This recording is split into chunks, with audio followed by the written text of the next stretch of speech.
Good morning and welcome to the SEPC Virtual Garden.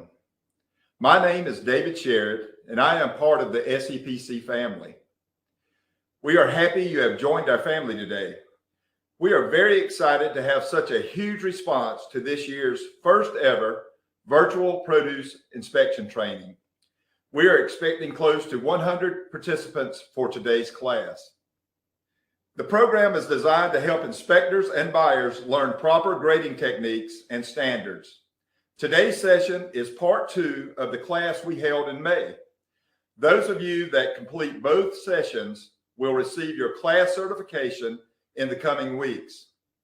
For those that have only attended one session, we will provide makeup dates for either session 1 or 2, depending on which one you need to make up.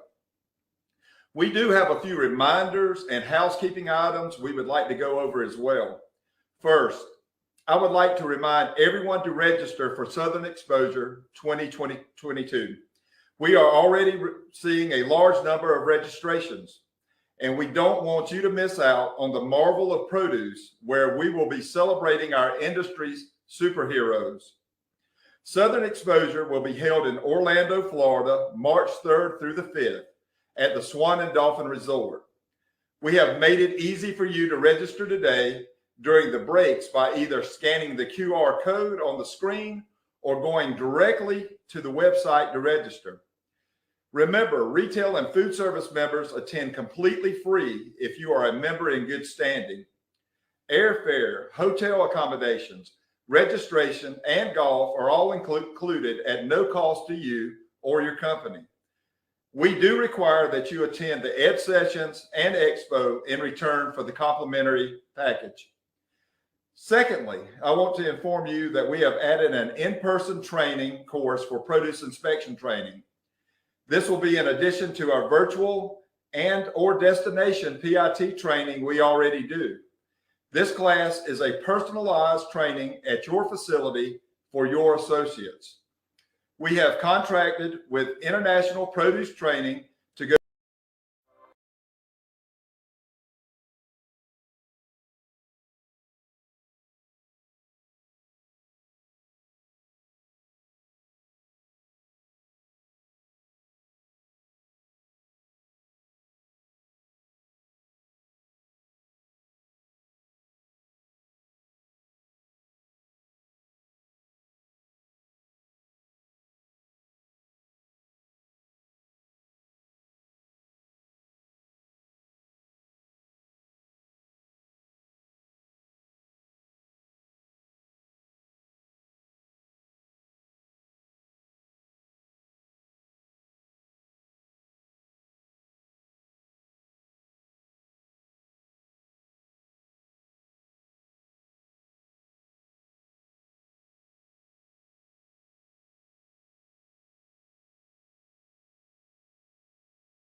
Good morning and welcome to the SEPC Virtual Garden. My name is David Sherritt and I am part of the SEPC family. We are happy you have joined our family today. We are very excited to have such a huge response to this year's first ever virtual produce inspection training. We are expecting close to 100 participants for today's class. The program is designed to help inspectors and buyers learn proper grading techniques and standards. Today's session is part 2 of the class we held in May. Those of you that complete both sessions will receive your class certification in the coming weeks. For those that have only attended one session, we will provide makeup dates for either session 1 or 2, depending on which one you need to make up. We do have a few reminders and housekeeping items we would like to go over as well. First, I would like to remind everyone to register for Southern Exposure 2022. We are already seeing a large number of registrations, and we don't want you to miss out on the marvel of produce where we will be celebrating our industry's superheroes. Southern Exposure will be held in Orlando, Florida, March 3rd through the 5th. At the Swan and Dolphin Resort. We have made it easy for you to register today during the breaks by either scanning the QR code on the screen or going directly to the website to register. Remember, retail and food service members attend completely free if you are a member in good standing. Airfare, hotel accommodations, registration, and golf are all included at no cost to you or your company. We do require that you attend the Ed Sessions and Expo in return for the complimentary package. Secondly, I want to inform you that we have added an in-person training course for produce inspection training. This will be in addition to our virtual and or destination PIT training we already do. This class is a personalized training at your facility for your associates. We have contracted with International Produce Training to go to your place of business and conduct the training. Pricing is based on a 2-day, 3-day, or 4-day session. This will be a specialized training that will adapt to your company's grade standards and go further into depth with your associates. Please call us at the SEPC office for more information and pricing. Lastly, I would recommend you purchase a pocket commodity reference manual for yourself or your associates to help enhance your training. This reference manual is handy and invaluable for any inspector. These are sold by IPT, and we have a slide later on to show you how to purchase them. I will remind you to put all your questions into the Q&A section of the platform as the day goes on with the videos, for Paul to answer after lunch. Thank you again for your support of the Southeast Produce Council, and we hope you have a great day inspecting produce. Now, without further ado, let us go to the pre-recorded video trainings. Thank you and have a great day.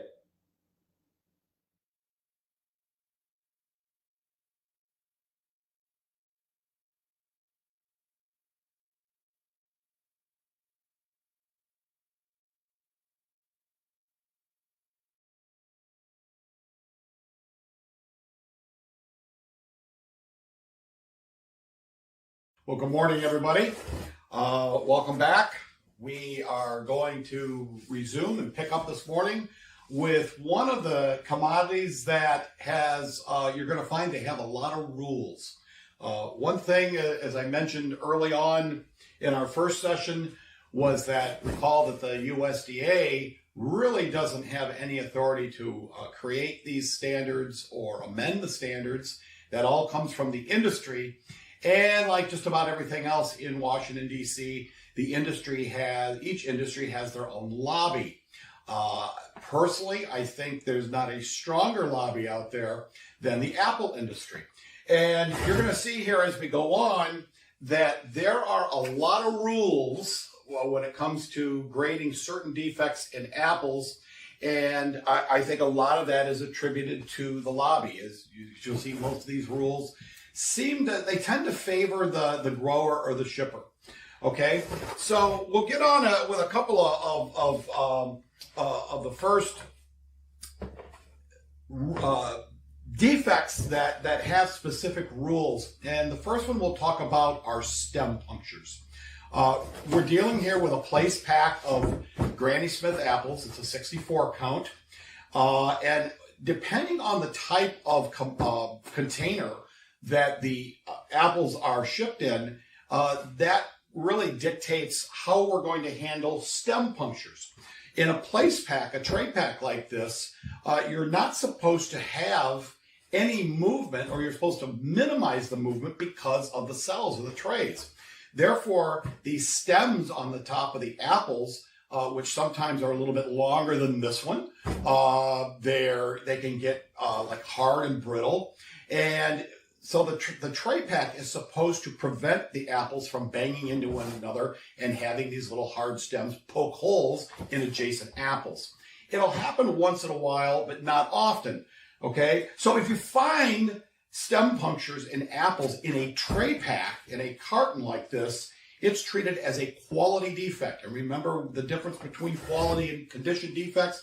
Quality does not get worse over time. So in this instance, the assumption is that if there is a stem puncture in a apple that's in a tray pack, then it went into the box that way. It didn't happen while it in transit or while it was in the box.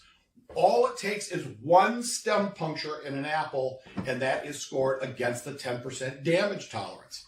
If you have up to three, you have to have a third stem puncture in one given apple to score it against the 5% serious damage tolerance. Now, how we handle stem punctures in bagged apples is a completely different story. Okay? Instead of a quality defect in bagged apples, it's handled as a condition defect. And if you think about it, that kind of makes sense because bagged apples are in a bag, loose in a bag. They're moving around somewhat in that bag. Therefore, the stem puncture damage could be caused by that movement in the bag during transit, during packing, etc. And so we treat stem punctures in bagged apples as a condition factor, meaning it could get worse and you could end up with more stem punctures over time, depending on how rough the product is handled. Now, the difference now with bagged is the stem punctures in bagged apples are considered, they're scored under a 10% allowance. Now, this is the first time we've used this term, and some commodities have these allowances that really have nothing to do with the grade tolerances whatsoever. Stem punctures in bagged apples would be an example. Sprouting, visible sprouting in potatoes is an allowance. And onions, a commodity we're going to talk about a little bit later today, they have several allowances, usually for new growth or root growth, things like that, staining, extra long tops of the onions that they weren't cut down enough. Those are all allowances. So how does an allowance work? Well, you can't determine whether the product has met the allowance or hasn't met the allowance until you're completely done running all your samples for the inspection. It's not on a sample by sample basis. It's only figured at the end. Okay, and so once you're done, you're keeping track on your note sheet, as we talked about yesterday, of your defects, and you find stem punctures in bagged apples, and you add up all your stem punctures in bagged apples at the end of your inspection, and if the average is 10% or less, then none of them count. That's how an allowance works. If you add it up and the total average is 11% for that lot or greater, then they all count. So it's kind of an all or nothing proposition, okay? 10% or less, none of the stem punctures in bagged apples count. Over 10%, they all count, and then that would throw the lot out of grade. It would fail to grade on account of stem punctures, okay? Any questions on that? So there's the first special rule we have, or something that's a nuance. It's a little bit different than the way we grade other products, okay? The second one we're going to talk about is bruising. Now, bruising, again, I think the apple industry has done themselves or at least their lobby has done their industry a great favor because they allow a lot of bruising. On a, I think it's an 88 size apple. I think it's a 3-inch apple, which is about an 80 or an 88 size. You're allowed up to 5/8 of an inch of a bruise on that apple. That's an external bruise. So this is the 5/8 inch circle right there. So you see it's about the size maybe of maybe a dime. It's a pretty good sized bruise. I think most of us, if we saw that apple in the store and it had an external bruise that was that size, we probably wouldn't pick that apple up and put it in our cart. But that is what's allowed, and that is in the top grade, the extra fancy grade, which is normally the grade that is most commonly marketed across the United States. Extra fancy is by far the most common grade out there. Very rarely do you see the fancy or the number 1 grade, and if you do, it's normally in a situation where they're procuring and marketing locally grown product. So extra fancy, a 5/8 inch area of a circle. Now, as we talked about yesterday, this is one of those commodities where not only are you looking at the size of the external bruise, but you want to see how deep it goes into the product and actually discolors the edible flesh. Oftentimes what's going to happen is you'll look at that external bruise and you'll say, boy, that's awfully small. That isn't even scoreable. But if you take your produce knife and you cut right through the bruise itself, you're going to find that you open it up and you've got an area of discoloration that's going to go quite deep into the apple. And therefore you'd score it based on the depth of the bruise, not the area of the bruise. And each grade has a limit. 5/8 inch is the limit for the area of the bruise. And when we go for the depth, I believe it's 3/4 of an inch depth. I'm sorry, it's not for the extra fancy grade. It is only 1/8 of an inch. So now you think about that. You allow this dime-sized external bruise, but the discoloration can only go down 1/8 of an inch. That's not very far. And I've got a picture here that we'll show you in just a second of what that actually looks like. The bruise itself externally looks large, but it's no bigger than 5/8 of an inch. But when we cut through the apple, it definitely goes deeper than 1/8. And only one of those parameters has to be exceeded before you consider that a damage type defect and you score it against the tolerances. Any questions on that? So again, these are 64 size Granny Smiths. That 5/8 of an inch bruise is for the extra fancy grade is based on about a 3-inch apple. So you're looking at about like an 80 or an 88. So you would even have to allow a larger bruise on an apple that's this size. And I would say at 64, you'd probably go up to close to probably 7/8 of an inch. Now you're approaching maybe the size of a nickel.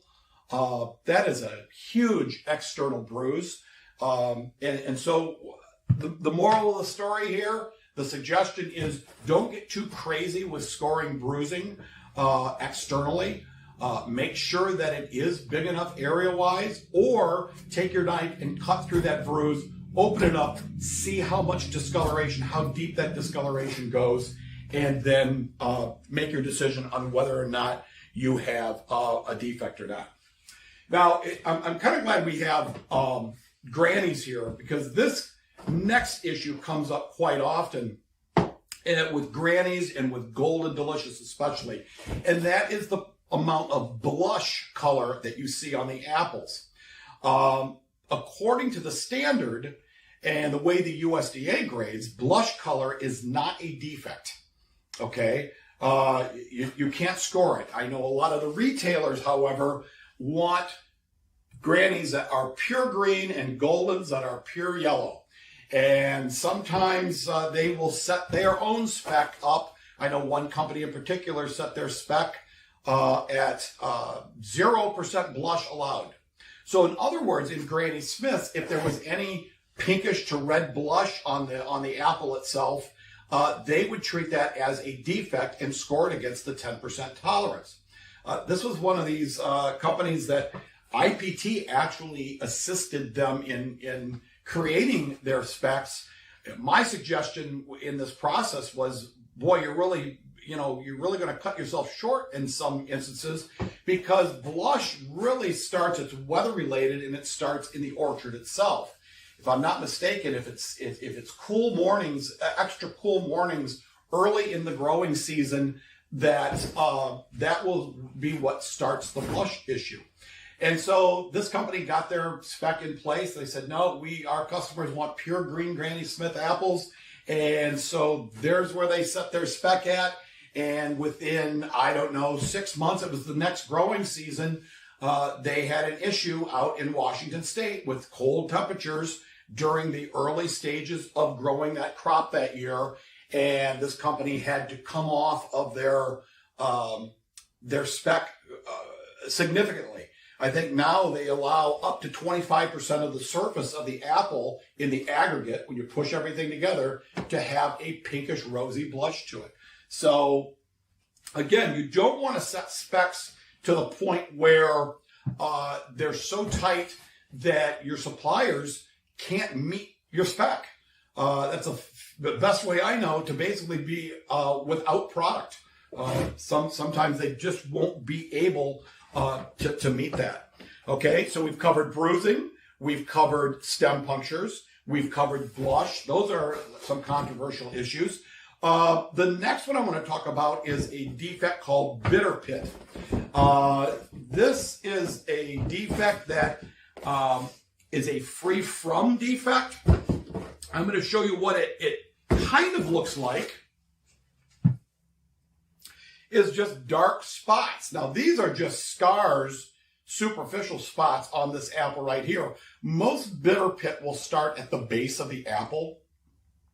And once you see one bitter pit spot, the bitter pit will tend to, it'll be a darkened spot. It will tend to sink. I've got a few pictures here on the slides I'll show you here momentarily. But the bitter pit will tend to sink.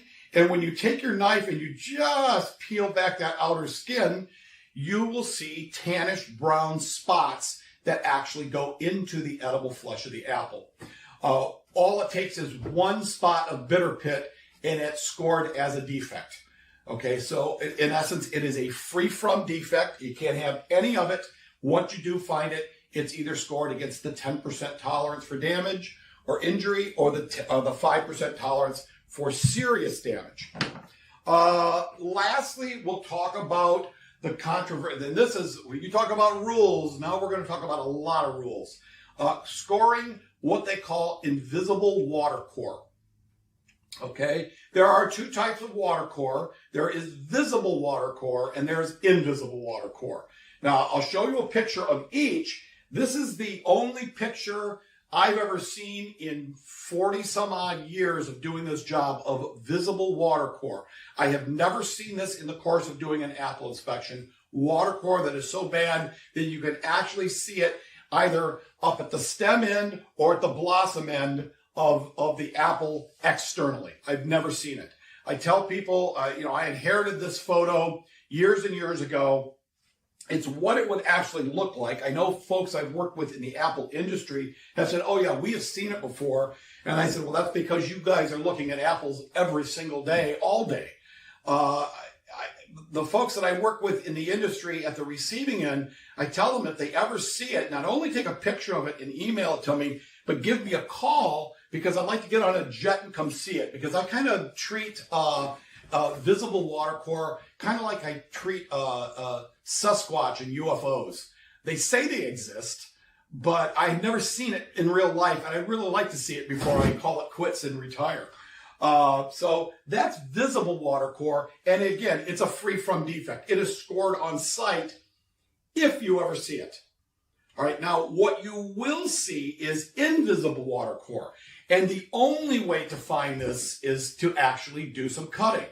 Now, you'll recall yesterday or in the last class when we talked about how important it is in the sampling process and in the inspection process to actually cut a few specimens out of every box that you look at.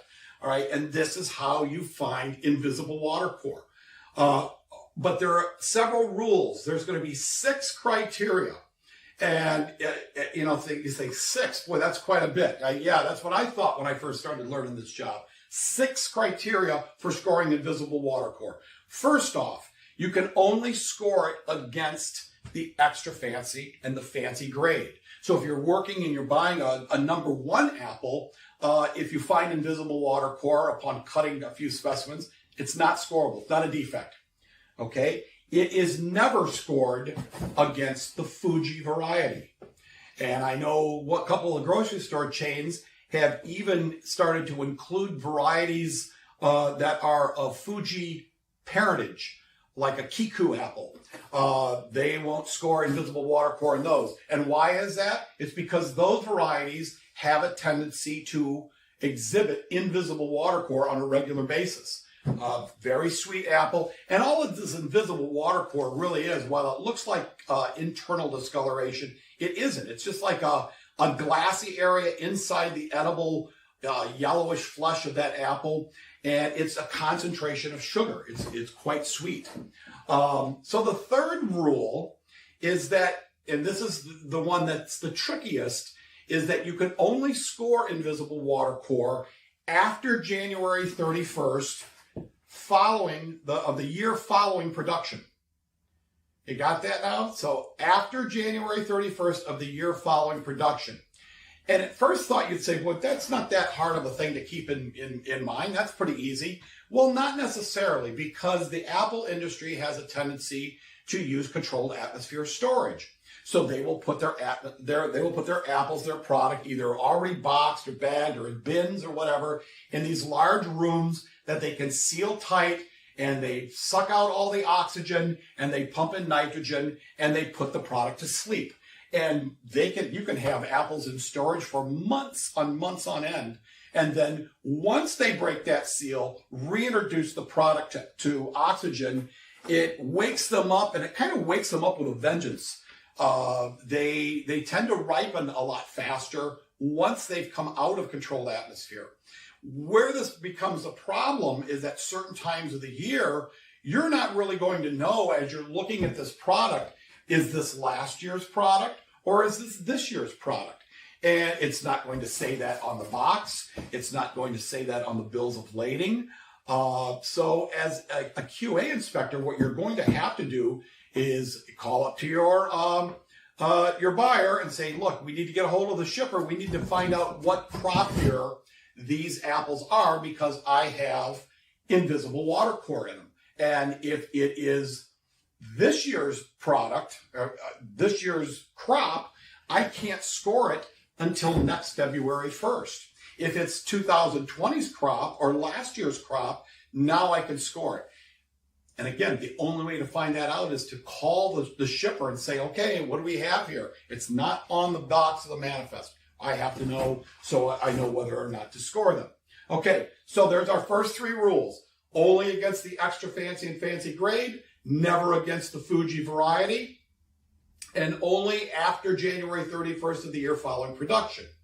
Now, if all those stars have lined up in the sky, what you have to do next is, once you find it, now how much do you have to have before you can score it as a defect? And there's 3 more rules, okay? And it really revolves around the vascular bundles that are inside the apple. Now, when we cut an apple, this may be hard to see, but you cut an apple in half, and surrounding that star of the core, you always will see these little dots. Those are the vascular bundles of the apple. Okay, now, how much invisible water core do you have to have, or where does it have to be internally in this apple in order for you to score it as a defect? Well, if it goes from the core out and encompasses one of those vascular bundles, that's enough. If it encompasses 3 consecutive vascular bundles, that would be enough. Or if it's anywhere between the vascular bundles and the outer skin of the apple, somewhere up in this area, that would be considered a defect. Okay? So there are 6 different ways, 6 different rules, and everything has to kind of fall into place before you can score invisible water core. And honestly, if you've ever tasted invisible water core, you're really, it's a treat. It's extremely sweet, much sweeter than the apple itself, okay? The problem is most consumers, if they would take a bite of it or cut the apple up and they would see this glassiness inside, they very well could mistake that for internal breakdown or some kind of internal defect, and then they would just throw the product out. They wouldn't consume it. They would say it's not edible. There is a defect called internal breakdown. It's somewhat common. Essentially, in plain English, that's where the apple starts to rot from the inside out. It is usually slimier, darker brown color, not real appetizing looking. It certainly isn't the glassiness as you see here in these slides of the invisible water core. Any question on any of that? Okay, let's go on to, let's see what else we can talk about that's special with apples. Let's talk about ripeness. Hard, firm, firm ripe, ripe, overripe. Okay, overripe, according to the standard, would be the only defect that would be scored of those different stages of ripeness. Overripe apples would be scored against the 5% serious damage tolerance. I would say one thing you would find with overripe apples, not only will they be a lot softer, but you'll actually have a stronger smell of apple as you open the trailer doors or open each carton or bag. You'll really smell the apples when they're overripe. What most of the retailers or the receiving end will do, if they get these apples in and they're much past firm ripe or ripe, they will reject those, even though the USDA wouldn't consider those a defect. And it mainly is because they just can't hang on to them long enough and get them out to the store and get them marketed before they start to deteriorate and fall apart and rot. So oftentimes the receivers will even reject if you get past firm ripe into ripe, even though the USDA does not call it a defect. Now, there's several ways to determine ripeness. I know when I first started in this business, we basically just squeezed the apple. If it had some give to it, we knew we were probably up to at least firm ripe. Okay. The other way is to basically cut the apple, and you can hear that had a nice crisp cut sound to it. That these apples are somewhere between hard and firm, I would say. The other way is to simply, and this is my favorite way, take a bite. Boy, I'm not a fan of Granny. Those are sour. Wow. Good, but sour. Great pies. Not for me just to pick up and eat. Anyway, but this is a good way to determine whether or not the product is ripe or not. These are, with the way they taste and the crunchiness, I would say they're somewhere between hard and firm. Now, a lot of companies now have gone to using an instrument called the penetrometer. Okay? The penetrometer is basically a quantitative method for determining ripeness. And there is a chart that's put out by Wagner, the manufacturer of this penetrometer, that actually shows you the different stages of ripeness for apples or other commodities. Stone fruit, you could use it on, pears. It's become very popular with avocados. But you have to understand, I'll show you the procedure for apples. This is the kit for the penetrometer, and you'll see that it has this one of these tips on it, and this tip is, I'll put all the tips in the case itself. So most of these kits, including the one the feds use, only have these 2 tips in it. Okay, the larger tip is used exclusively for apples. This tip, the smaller of these two, is used for just about everything else. And you'll notice that, I don't know you can really see it that well, but these sort of have like a curvature at the top of the tip. Then you have this small tip, which is supposed to be used for avocados. And I think this is, without getting into an avocado class, it's what's caused a lot of the problem between point A and point B when the trade in avocados is based on a penetrometer reading or a rightness reading. You know, you have to find out, first off, what tip everyone's using. Most, again, like I said, only have these two tips right here, and so everyone is using the smaller one by default. But if they're doing it correctly, this small flat tip is what should be used for avocado. So that's the first thing you have to ascertain with that commodity. With this one, we would take this out, put it onto our penetrometer. This is the largest of all the tips. This is one that's used exclusively for apples. We want to zero it out. Okay. You'll notice that there are two scales on here. The gold scale, yellowish gold scale in the middle is pounds per square inch. The silver scale is metric. So make sure you're reading the right scale. And it would be the gold or the silver or the yellowish scale, the center scale, right? And what we want to do is take our shaver, which comes in the kit. And I would say when you use this, make sure your fingers aren't in the way, because not only will the skin of the apple be shaved off, so will the skin of your fingers be shaved off. All right. And what we're going to do is we're going to shave the outer skin off. And we're going to come around 90 degrees, not all the way around. And we're going to take two readings off this apple and we'll shave it there. So we're going to take two readings. Now, what you have to do is put this apple on a hard surface. I know Wagner, in addition to selling the penetrometers, they also market what almost looks like a manual drill press. And this is a device that this penetrometer gets mounted on. And I guess it's their way to try to idiot-proof the test is you have to put the apple on a hard surface in order to use the drill press. The drill press cost about twice what the instrument cost. So you can get yourself easily involved with, you can do the drill press and the unit, the penetrometer itself. I'd say it's about, I want to say about $750, $800 for the whole thing. If you've got the discipline to put it on a hard surface, each one of these tips that we talked about has a ring, an indented ring part of the way down. This is how far you have to manually push this penetrometer in to get a reading.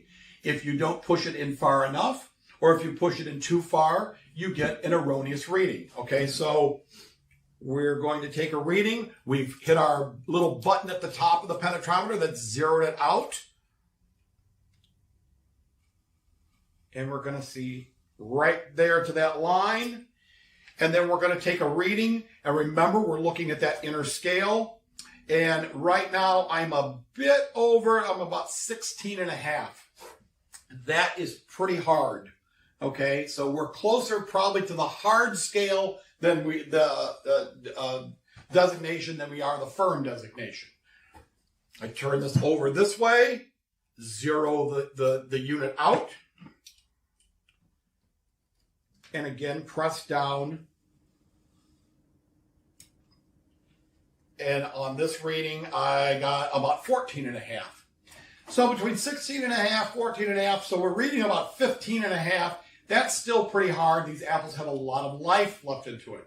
Now, the only caveat here with using this instrument is, number one, there's a lot of ways to screw this test up. Just because you're using a precision instrument doesn't mean you're using it right. And boy, have we seen a lot of mistakes made with this. Number one, we've already talked about reading the wrong scale. Number two, you press the penetrometer's tip either not far enough into that circular indentation, or you push it in too far. Number three, you use the wrong tip. the difference that you're going to get between these tips is significant.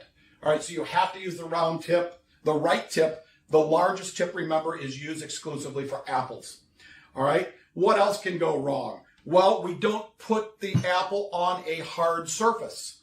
All right, I've seen inspectors, basically, they do everything right. They take the skin off, and then they hold the apple in their hand and press this in.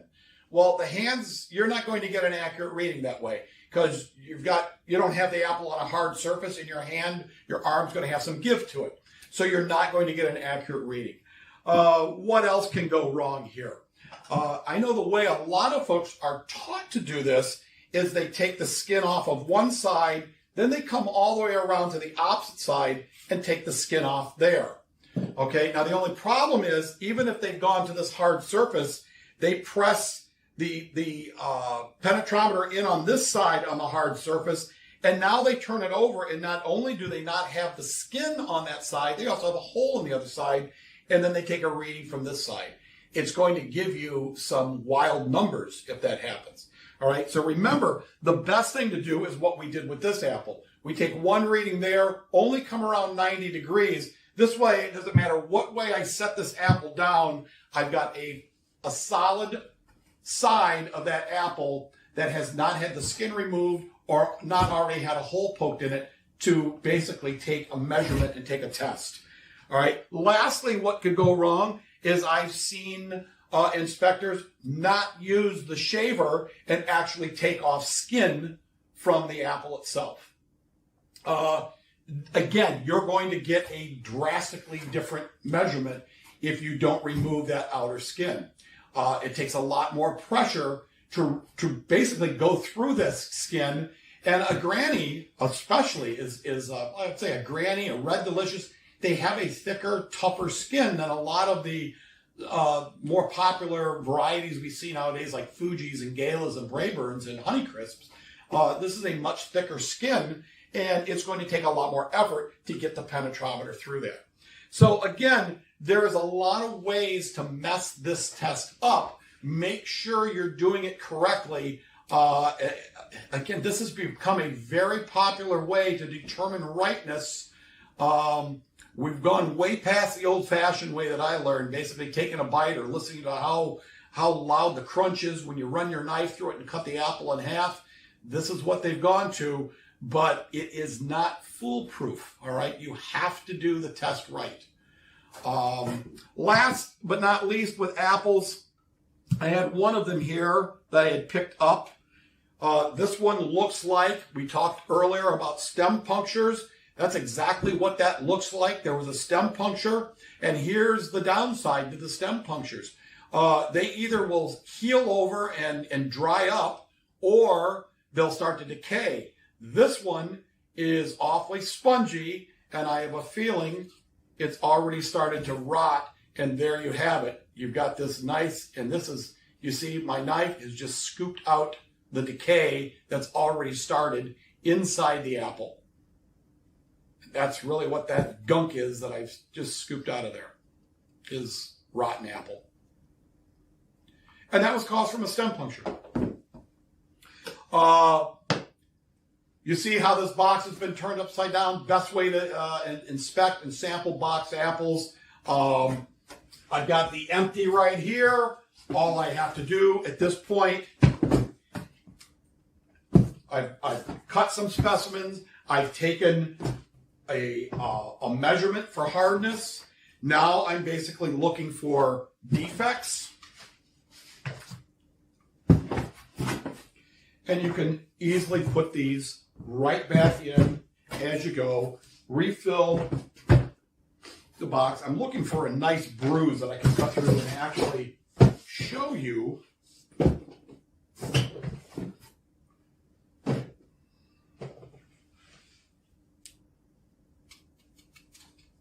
Nothing there.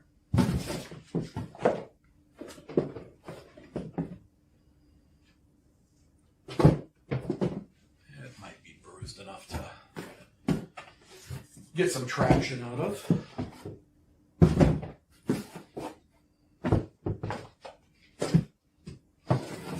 This one's definitely bruised enough to get some traction out of.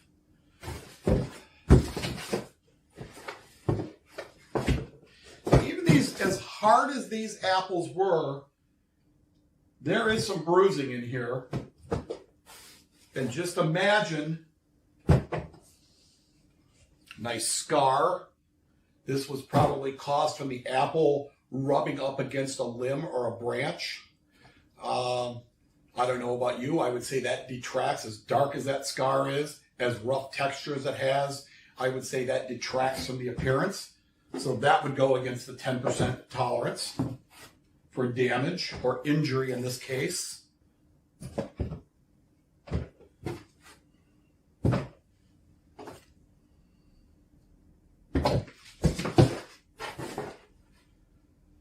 So you need blush. So let's find this one right here that is already bruised. Get rid of some more of these. Get these out of the way.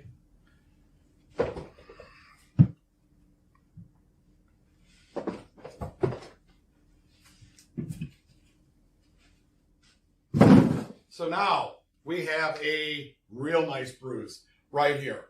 We'll find our 5/8 inch circle, which is right here.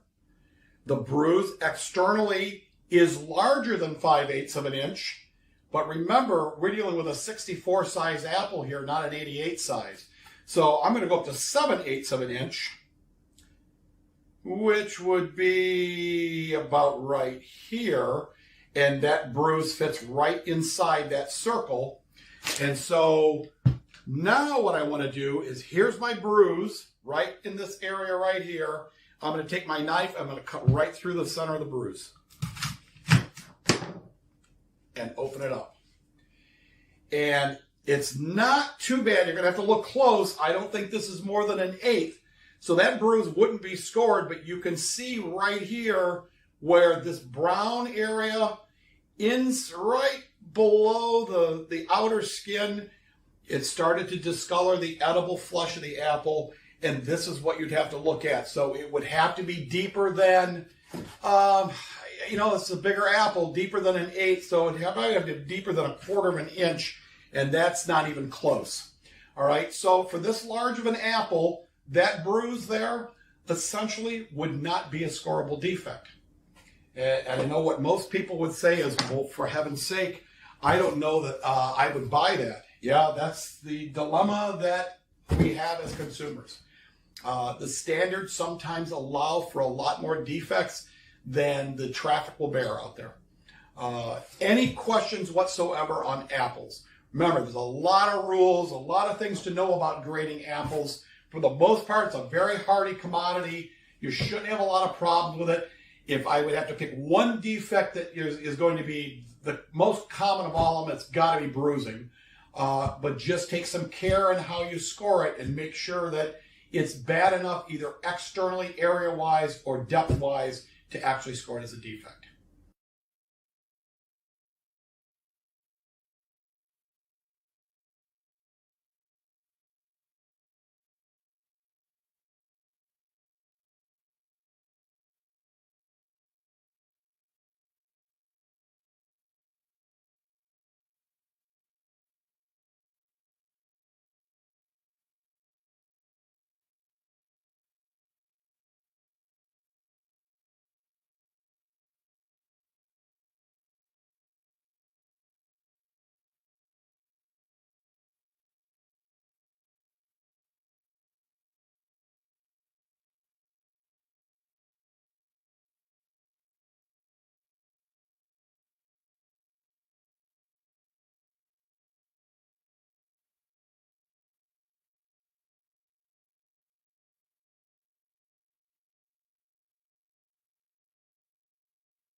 Okay, so now we'll move on to pairs. This is usually one of the easier inspections. A, because they come in and they're as hard as a rock and therefore have no taste to them. They're, as you can see from what we're looking at here, you say, boy, those are really marked up a lot. If you get too critical with scoring some of this surface discoloration on these pears, you will probably reject every load of pears that you'll ever get. So you allow a lot of leeway. You'll notice that most pears, as they come in, every other pear is wrapped. And I guess that is to protect them from rubbing up against each other and making these marks even worse than they already are, or bruising the product up. Usually they're so hard that you're not going to find bruising. I know, as we talked about in apples, if you think you allow big bruises in apples, the pear industry must have a strong lobby too, because you allowed even bigger bruises on a pear. Again, the good news is they come in usually so hard there won't be any bruises. The bad news here is that to do the inspection, you pretty much have to do a lot of unwrapping and get rid of some of this this paper. And it's probably best, this is a 70 count box.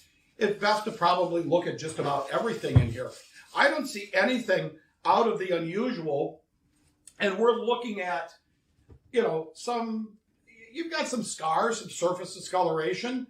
But to me, this is what pears are supposed to look like. A couple things to keep in mind when we're looking at pears. If it pulls up to the back dock, truck pulls up, they open the doors, they back that truck up to the dock, and if you get any whiff of that sweet pear smell, I would say you have to know you're in trouble at that point. Those pears have started to get ripe. Once pears do start to get ripe, all kinds of bad things start to happen. They don't have that long of a shelf life, first off. Secondly, if you can smell the pears, that means, again, they're not only getting ripe, but you're going to have to slow down and take a lot closer look at each sample you run, because there's chances are not only will you have bruising, you will also have some decay in there. And a lot of times as you're going through these samples, the one that's decayed will be the one that is completely wrapped up. You unwrap it and you have a handful of decayed pear in your hand. As far as bruising goes, for damage by bruising, this is, remember what it was on an 80 to 88 size apple, extra fancy. It was a 5/8 inch area and 1/8 inch depth.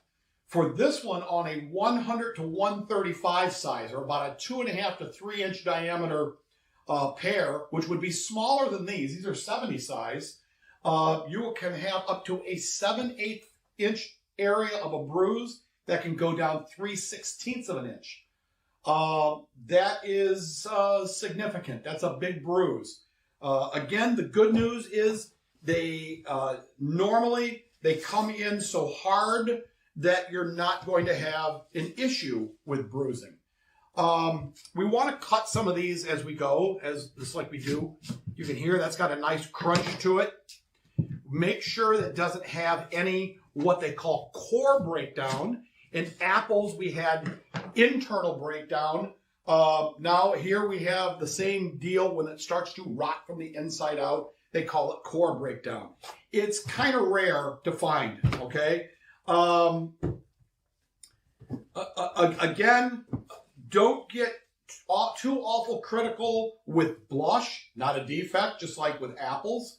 I wouldn't get too critical with these smooth scars if they start to have some depth to them, or they start to have some texture, some rough texture. I would treat them a little bit more harshly. Scars just like that, again, don't let your eyes deceive you. If you have to, put it behind your back, roll around. If you can't feel that scarred area, I would say there's really nothing wrong with it. I don't see anything in this box that is out of the norm. Here we have, it looks like something was either this pair got some skin got chopped off in the harvesting process, in the packing house, or what probably happened is a bird got a hold of it and took a bite. And what we want to do is take our knife, and I would just score that because it feels like a rough scar right now. So that would be scored against the defect tolerance, the damage tolerance. I just want to make sure there's nothing going on underneath it. As you see there, the pear itself inside is fine. This probably happened fairly early in the growing process while it was on the tree, and it scabbed over and just caused this kind of a rough scar. Not much else going on in this. You really have to watch, as you notice, these stems are much larger. They tend to get woody as well. Even with the wrapping of these pears in the carton, sometimes they will bang into each other in transit, and you will end up with stem punctures. Okay, we don't have any special rules for stem punctures in pears like we do in apples, but what you want to make sure is if a stem punctures the skin of an adjacent pear, either that has healed, it's scabbed over, it's dried out. Take your knife, cut back the area where the stem puncture was to make sure nothing's going on underneath it. Or what happens sometimes after a stem puncture is that it could start the decay process, and it would start with a nice little white beard of mold growth, mycelial growth, on the spot where the stem went into the pear itself. I guess the question would be, my question to you is, what has your experience been with handling pears? How much leeway do you guys give for some of this superficial, smooth surface discoloration like we're seeing on some of this product? Again, I don't think you can be too critical. If you tried to score all of this like we look at most other commodities that we grade, I think we'd probably be hard pressed to keep any pear lot in grade. I think you'd probably exceed a 10% tolerance for everything. One thing to keep in mind is that there are two standards, U.S. standards for pears. There is a fall and fall and winter type pear, and there is also a summer pear. So summer. Well, I'm sorry. Let me check that back. There's a summer and fall standard, and then there's a winter standard. And I guess the beauty here is there's not a whole lot of difference between the two. Again, in closing, I would say, again, a fast inspection for the most part, unless you start to smell pear. Again, if you smell any pear when you start opening these boxes, they open the back doors of those trailers, that is the first big clue that you need to slow down, take plenty of samples, make sure there's no, the bruising, decay, core breakdown, any type of condition defect that's going to advance once these start to ripen.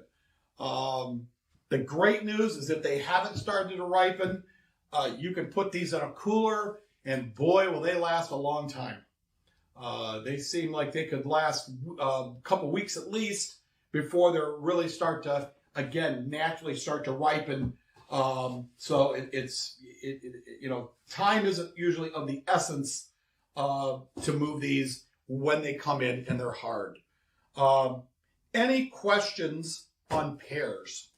I've got a few slides to show you. We've got some some really obscure defects that you may not see very often, but you have to recognize. Rusting, which is to me is a type of scarring. We'll show you some pictures of that, of the core breakdown where the product actually starts to rot from the inside out.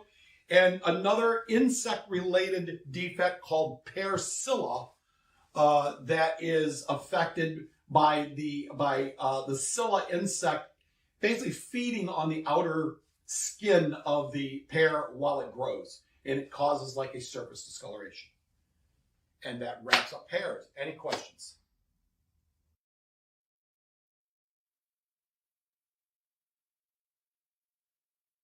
All right, now we'll move on to cucumbers. And, you know, of late, probably the last year or so, the type of cucumbers we're looking at right here, while probably the best value at the supermarket, have really been replaced in popularity by the wrapped long greenhouse or English cucumber, the burpless cucumber as they call it. And now they're marketing these little mini cucumbers in bags that are absolutely delicious. They don't have as, I think, a high of a water content. This is a very watery product. They have a lot more crunch to them. The problem I found personally with the small mini cucumbers is that their shelf life sometimes can be a little bit questionable, and they tend to deteriorate quite fast. There are two main standards that the USDA uses to grade cucumbers. One is the standard just for grades of cucumbers. That is what these loose jumbo packs will fall under. And then you have a standard for grades of greenhouse cucumbers, that's where your English cucumbers and things like that would be graded. That is more of a hothouse item. It seems like they tend to want to grow more cucumbers now in greenhouses. I think they stake them. They get better color because you don't have cucumbers sitting on the ground where you get what they call a yellow belly. That's still enough color to make that a U.S. #1 cucumber, believe it or not. Okay. But the English cucumbers will have almost like or any greenhouse cucumber will almost have like a solid green color to it. There are a number of grades that we deal with. And really, this is one of the few standards, the fresh cucumber standard, that I think all 6 grades are used at some point or another. The industry may not call these, they have their own terminologies we'll talk about in a moment for cucumbers. But we have a fancy and extra #1, a #1, a #1 small, a #1 large, and a #2. And essentially, the difference between them, usually it comes down to the amount of color, how green the product is, how straight the cucumber is, whether it doesn't have a curve to it. And most importantly, the difference between these grades is the sizing. Now, on the standard cucumber pepper box, and I think we have one right here that, see what's on this side. I can't see this on this side. Okay, we want to come around and turn this because on the standard cucumber box, you see the different types of sizes. Plain, select, super select. You won't find those definitions anywhere in any of the U.S. standards. These are more industry terms. I was on a site visit with one class here a couple years ago, a cucumber packing house, and I asked the gentleman who was several generations into the business, I said, look, one of the biggest questions we have, since it isn't actually in a standard, is the basic difference between a plain, a select, and a super select. And so he went over to the packing line and in about, 20 seconds, found one of each. And we have a picture here of him actually holding the difference between these cucumbers. And essentially what you have is the plain has a lot more curve to it. This was almost like a smiley face, okay? A lot more curve to a plain. That would be more along the lines of almost like a #2. The select will have some slight curvature to it, okay? And the super select will be pretty much straight as an arrow. And as you go up from plain to select to super select, the area or the greenness, the dark color of green gets a darker color as we go up the line. I guess in real simplistic terms, not exactly, but just for a layman's definition, a super select would be like a fancy, select would be like a #1, a plain would be like a #2. And you know what? When you peel that outer skin off, you take a carrot peel and you take that outer skin off and you chop it up and you put it in a salad. The bottom line is they all taste the same. Okay. This is a standard, the regular, not the greenhouse standard, the other standard, where there is no serious damage tolerance. So you have a 10% defect tolerance that includes 1% for decay. A few defects that we'll have to talk about as we go on here. Probably the most common one we're going to find is the soft shriveled ends. When these get a little bit of age on them, and I haven't really found any here with soft shriveled ends. This one may be getting a little close, but as the name implies, the ends just start to shrivel and they get rubbery. Remember early on in our basic class, we talked about, one of the condition defects, shriveling, being such a common defect of all products, and it's because of they're predominantly made up of water. All right, this commodity, I would say this and watermelons are probably the two commodities that have the highest concentration of water. And when they start to dry out, this is when you start to get these soft shriveled ends. You could bring cucumbers into your warehouse, and if they sit there for a couple days, you very well may develop these soft shriveled ends, or there's some that will get almost like some sunken areas. It's very difficult to see this, but this one is starting to sink right there. Definitely, this almost looks like it was probably packed too tight up against another cucumber or maybe the edge of the box. And you actually see the indentations right here and right here. What I want to do is cut back this entire area on the outer part of the cucumber, and you'll see it really didn't discolor the edible flesh whatsoever. Okay. This looks more like, I'm not quite sure what's going on here.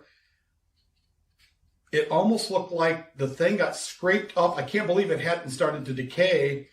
But if worse come to worse, I would score this as just rough scarring, and that would be scored against that 10% tolerance. Okay. When we measure length, I mean, one of the things I saw in this pack right here, and if I'm not mistaken, this is marked Super Select, isn't it? Yeah. This could be problematic, and this is what, as an inspector, you're going to have to keep an eye on. These came out of the same box. That is not very uniform in sizing, and so this could create a problem. Again, here you can actually see the indentations, and this end is starting to get a little spongy. I'm going to cut the end off. It's a little bit softer inside, not bad enough. I don't think I would score that as a defect yet, all right, but it's getting there. Here's another one with a sunken, almost like a sunken area. This is probably the second most common defect you're going to find after the soft shriveled ends, is that you'll get these sunken areas. It almost looks like the cucumber started to cave in, okay? We'll cut this back. And again, nothing going on down below into the edible portion of the flesh of the meat of the cucumber itself, but still it does detract from the appearance. That is an awfully large area. If we would measure that, it takes up every bit of 7/8 of an inch. That would be scored against the 10% tolerance. One of the things you have to watch, not so much with the mini cucumbers, not so much with the English cucumbers, the burpless, but with these jumbo pack types, is shape issues. Okay, they have to be relatively straight. Now, when you're measuring the length of a cucumber, especially when you start to have these with the curves in them, the question always comes up, well, do I measure along the inner curve? Do I measure the length around the outer curve, which is going to give you a much longer? And the answer is neither. What you do is measure straight across. You do not include any stem that's attached, and it comes straight across. And this is a 7.5 inch cucumber. All right. If you measure it along the outer parameter, it's a 10-inch cucumber. So you see it's a significant difference. Along the inner, it's about 7. So again, you want to come straight across, 7.5, 7.75 of an inch, almost 8. Okay. The problem with this is the shape itself. It's got way too much curve to it, as does this one. As does this one's getting awfully close. And again, we have the stem here. Remember, we wouldn't use that stem as in our measurement for length. As far as these go, the rule of thumb has always been, if I can put this curve down on the table and I can slide my pen through the bottom of it without touching the cucumber, it's probably misshapen. All right. Those would go against the US #1 grade and would be scored as misshapen cucumbers. They want them straighter. Does that affect the edible quality of that product? Absolutely not.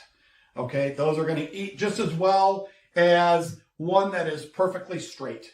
Okay. The problem is when you're packing in some of these containers, when you have cucumbers that have a curvature to them, they can't get as many cucumbers in the box. This is a standard 1 1/9 bushel vegetable box. I've seen a lot of the containers now that are almost like, I call them pony containers. They're just little boxes like this. You see a lot of super selects marketed in those boxes, and these cucumbers are just about as straight as an arrow because I think they try to put 24 or 30 cucumbers in a box, depending on the length and the size, but they have to almost be perfectly straight in order for them to all fit in the box and not have basically a bulge or a hump that's going to cause damage when you start to stack them on pallets. Okay? You want to make sure that, again, you want to cut some of these down the middle. You want to make sure we don't have any type of, I need a sharper knife is what I need. It smells like cucumber in here. They all look good. One of the quality defects you might want to look at is scarring. And remember, we look at how deep, how rough, how dark they are. This isn't a very dark scar. It's got quite a few scars on here where you have to push them all together in aggregate to see whether or not they materially detract. This one has a little bit of texture to it. You can actually feel it, but I would not score that as a defect. I'm more concerned with how spongy this end is. It's, again, a soft shriveled end. I want to make sure there's nothing going on inside. You can even see, maybe you can see this on the camera, it's almost starting to get like a glassiness around the parts that were really soft and spongy. And that is where the deterioration is going to start inside the cucumber itself. Let me see. We've talked about shape. We've talked about soft shriveled ends and sunken areas. Color, there's two issues with color here. Number one is the amount of lightish yellow color of these field-grown cucumbers that you allow for what they call the yellow bellies. This is where the product kind of laid against the vine or laid on the ground, and it didn't get enough sunlight to actually green it up. Again, as long as you've got about 3/4 of this, the cucumber that is a good green color, this rest of this area, and the other quarter, essentially, I think it's from 1 inch to the end. As long as it's light green on one side, it can be pure white on the other. And this is an aggregate thing. I wouldn't even think about scoring this one with this yellow belly as a defect. Now, here's where it gets a little bit tough. And I don't have an example in here, but I do have a couple pictures I can show you. Is the difference, look at it, this is almost like a pale buff color where the product had been laying on the ground or didn't get enough sunlight. It's a pale yellow to a greenish type yellow. It's very pale. It's not vivid. It doesn't stick out like a neon yellow. And that's what you have to differentiate. This is the normal growing of field-grown cucumbers. What you'll have, though, with cucumbers that have age on them is they will start to turn yellow. As they turn yellow, and it's usually towards one of the ends, it will almost get like a bright, almost like a neon or a darker yellow color. And you cut into them, and while it still looks like a normal cucumber, to eat them is a different story because they become very bitter. Okay, and so you'll want to score yellowing. Yellowing is an actual defect. Yellow belly, where the product laid on the ground as it grew, is not a defect, provided enough of that cucumber has got at least a light green or a medium green color to it. I honestly, in this whole box, I don't see anything that's even close to that I would consider scoring as off color. Here is one that almost looks like what we would call a pulled stem. They go through, and if they're harvesting these by hand, if they pull too hard on that stem, sometimes it rips the outer skin. And this I would definitely score as a defect. I want to make sure that there's no decay underneath it. I don't believe there is. There is a little bit of discoloration, as you can see. It started to turn brown. I think if I take another slice off, I've all but eliminated it. But that was a pretty ugly pulled stem. And that's exactly what caused it. The skin got ripped during the process. They put it in the box anyway, and fortunately, it scabbed over and just provided this dark, scabby, scarred-looking area as opposed to actually decaying. And so let's talk about decay now for a minute. When these start going, boy, they go fast, and sometimes it can really be a mess because the cucumber gets so decayed that it's really even difficult to pick up. It's kind of like a gray, moldy, watery mess is what it is. Very difficult to handle. What you have to watch out for is some varieties of cucumbers, and this is one of them, have what they call these little warts. And it's just part of the variety. And so you got these little bumpy areas on the skin.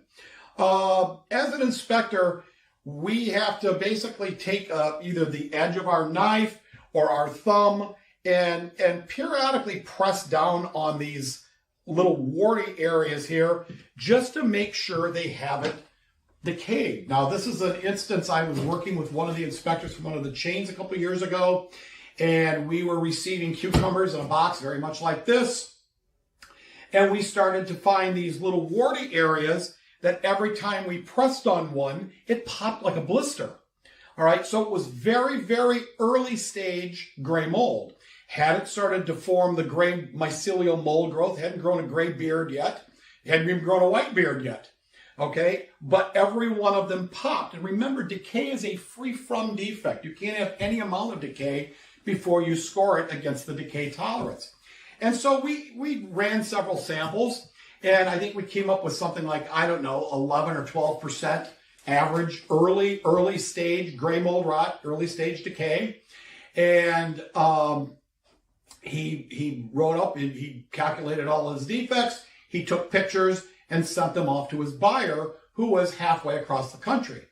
Well, the phone rings shortly after that and says, well, can I have more pictures? I can't see any of that decay. Do you know what you're looking at? And I'm thinking, and this buyer, by the way, had sat in on several of our classes before, and I had had several conversations with him, personal conversations with him, and my contention was always, well, look, Brian, I said, you questioning the inspector of what he's finding is akin to him questioning you of whether or not you're paying the right FOB price for a product. I said, you got to trust each other at some point.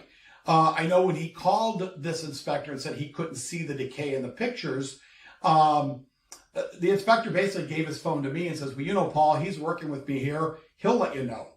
And so I said, hey, look, I told the buyer, look, if you want to keep this product, you can keep this. But remember, cucumbers, once they start to decay, they decay quickly. I said, so I can only give you a report on what I have right here. You've got early stage decay at 11-12% decay. I can't remember what the exact number was. It was significantly higher than what the standard provided for. It was way past what the PACA good delivery tolerance was. And I said, if you want to keep them, they'll probably make some note that the inspector suggested rejecting, you suggested keeping. And so when they do explode, it'll be on you, not on the inspector. They put them on the truck shortly thereafter. They rejected them. The moral of the story, as good as the cameras that we have on our phones, multi-megapixel cameras, sometimes they just don't do justice. You can't really see the defect that we're trying to basically show. In this case, it was very difficult to show these little blisters being poppable and soft, but they sure were. It was clearly decay. I've seen this also with another commodity we're going to talk about here in a little bit, tomatoes. When an inspector starts scoring soft tomatoes, and I've seen people come back and ask the inspector, can you take a picture of that? Now, I want you to think about that for a moment. Take a picture of soft. Yeah, exactly. Yeah, it doesn't work very well. Take a picture of soft. I wish I'd only heard it once, but I've heard it way too many times. It's sometimes what they ask of the QA inspector is impossible. Again, any questions on cucumbers? I would say with this one, shape is definitely an issue. It's starting to get some soft shriveled ends. As I showed you earlier, there is a definite difference in sizing in this box, especially for one that's marked Super Select. And I know Super Select, you can't go to a standard and have it defined as anything. It really doesn't mean anything. But I think that when you get little cucumbers mixed in with cucumbers that are twice the size, it could be problematic. And there is where, yeah, you gotta keep track of that. They are not uniform in size. Any questions?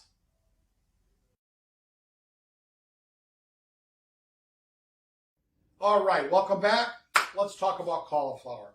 It's a very easy inspection. Really, one, maybe two real common defects. The others are you got to be aware of. You probably won't see as much. Let's start off with probably one of the biggest complaints that I've heard over the years is curd color. These a head of cauliflower can be anywhere from like a snow white color all the way to like a creamy yellow color. These are just the way it goes. This is probably not as pure white as a lot of folks want it, but it isn't got that yellowish cast to it. Here's the key. A yellow cast, a cream colored curd is just a varietal characteristic. That is not a defect.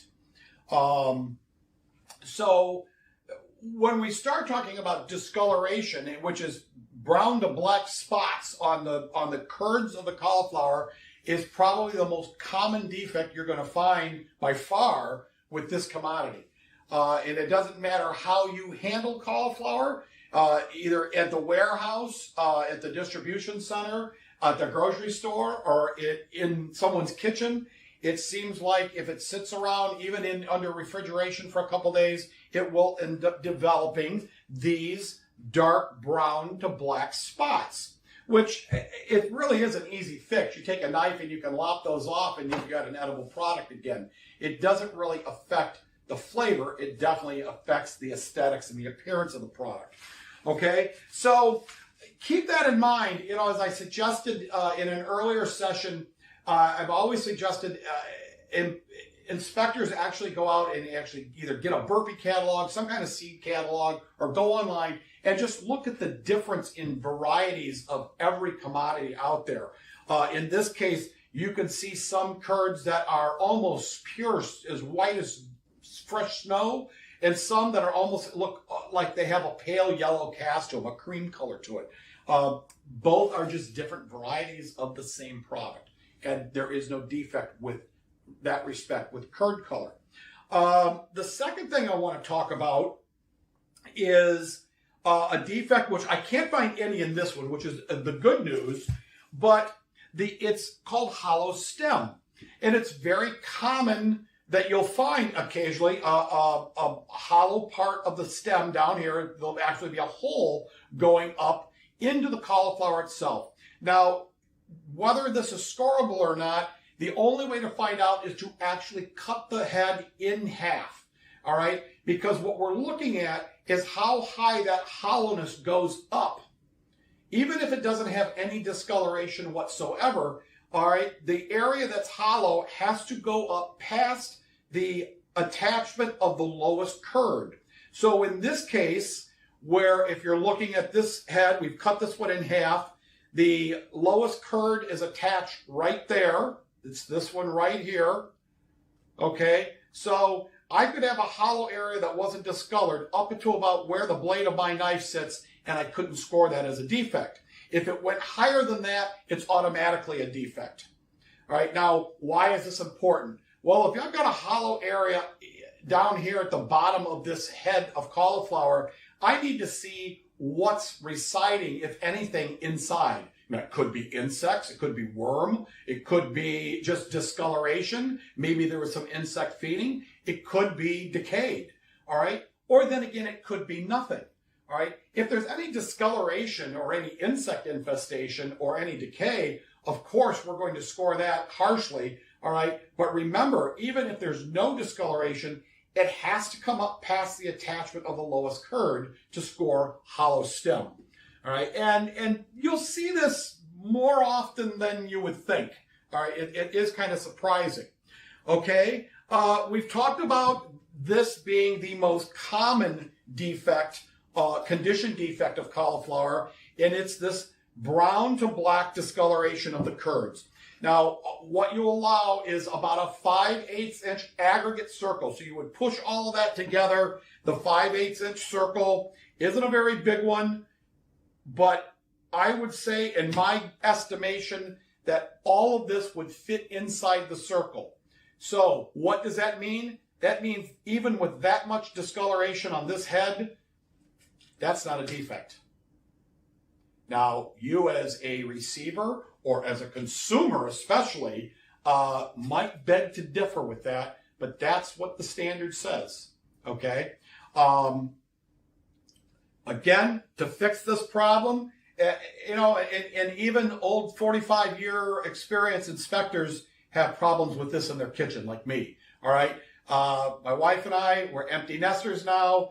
Usually half a head of cauliflower is about all we can do at one meal.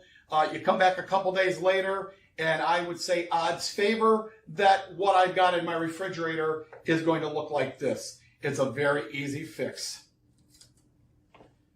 Problem solved. We eat in 10 minutes. Okay? It really isn't that big of a deal. Okay?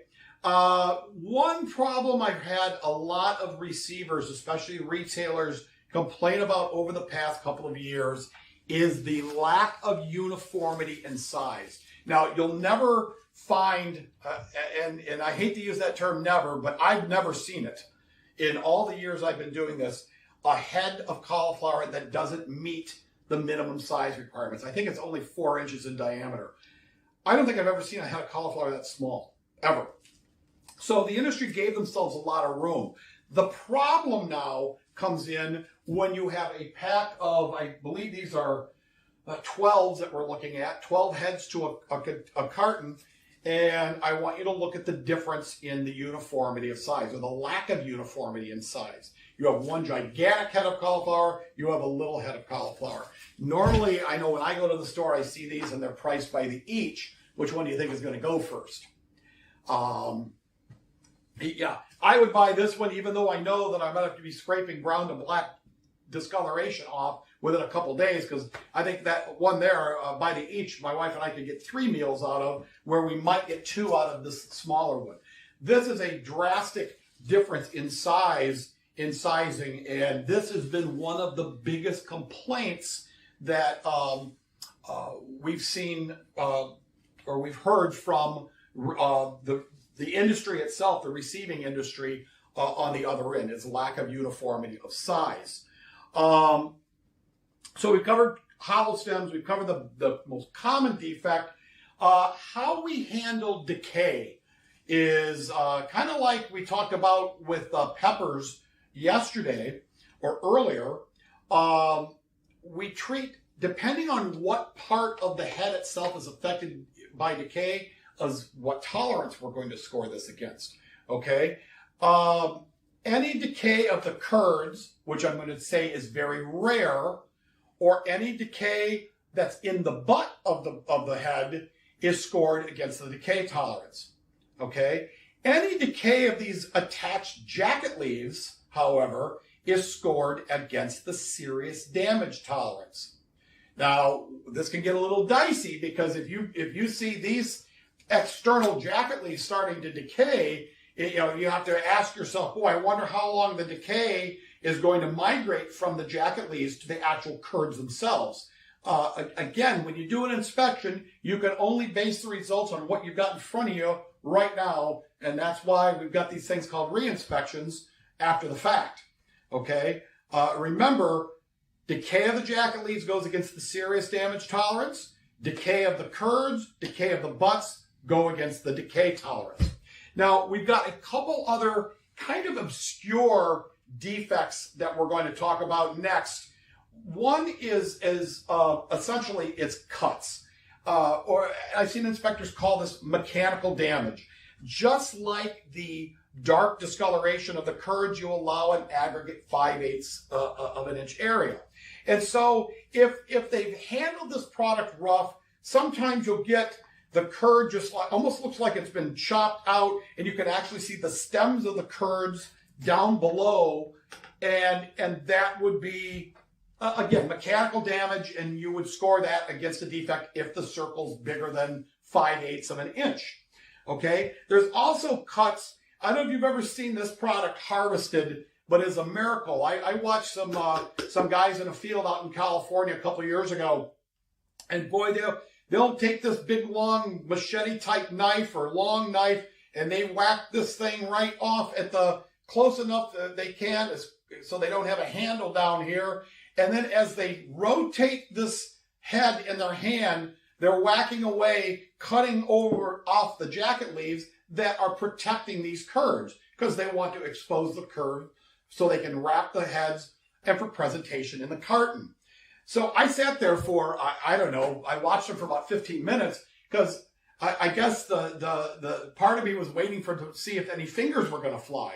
These guys were good with what they were doing. There were no fingers flying, and they really did a great job. One thing you have to watch, though, as they're cutting, sometimes what they'll do is they will cut too far, and their cut will actually go into the curds themselves. And it's very difficult to see. You probably won't even be able to see this right here, because my jacket leaves come to right there. Where my knife just hit was right in here. And to really see that, I almost have to break the jacket leaf away, and I can actually see where that cut was. I guess the good news for an inspector would be, once this is cut in the field, they're field packing or before it gets into the packing house, and then it takes, several days to get to you in transit, what will happen oftentimes is this area that's cut, you'll see some type of slight discoloration. Sometimes it's like a silvery gray type discoloration that goes on either side of the cut. Okay, so just be aware of that. You're going to have to look close at the jacket leaves for decay anyway. Make sure that in the harvesting process that they haven't inadvertently cut into the curds themselves. Okay, the last two defects we'll talk about, you don't see very often. One is called fuzziness, and one is called riciness. Now, I've got some pictures that will show you in a few moments on here as far as fuzziness and riciness go. Fuzziness, basically, the best way I can describe it, it looks like the cauliflower has 5 o'clock shadow. It looks like it needs a shave, all right? And because the curds aren't this bumpy or smooth type curd you have, you start to get little bristles on the tops of the curds. Now, it does not affect the edible quality or the cooking quality or anything. It just affects appearance. All right. Therefore, you can allow in the aggregate, if you have this fuzziness, you can allow up to 1/3 of the surface area of this head to be affected by fuzziness before you can score it against the damage tolerance. Okay. The second type of is kind of almost like a related type defect, and it's called riciness. Now, this almost looks like you took little kernels of rice. The curds don't have this smoothness anymore, and it almost looks like you took kernels of rice and stood them on their end, and that's exactly what it looks like. Now, instead of 1/3 of the head being allowed for riciness, only 1/4 of the head is allowed. Remember, 1/3 for fuzziness, 1/4 for riciness. Riciness, as you'll see in this picture, looks exactly like rice. In fact, if you go into some of these grocery stores now, health food stores definitely, and I've even seen it in places like Costco and Sam's Club, where you can actually buy a bag of what they call riced cauliflower. I mean, face it, they're making everything out of cauliflower nowadays. Pizza crust, which don't get me going on that. But they're mashed potatoes, everything, and it comes from this ground up cauliflower that almost looks like ricey cauliflower. It looks like a bag of rice.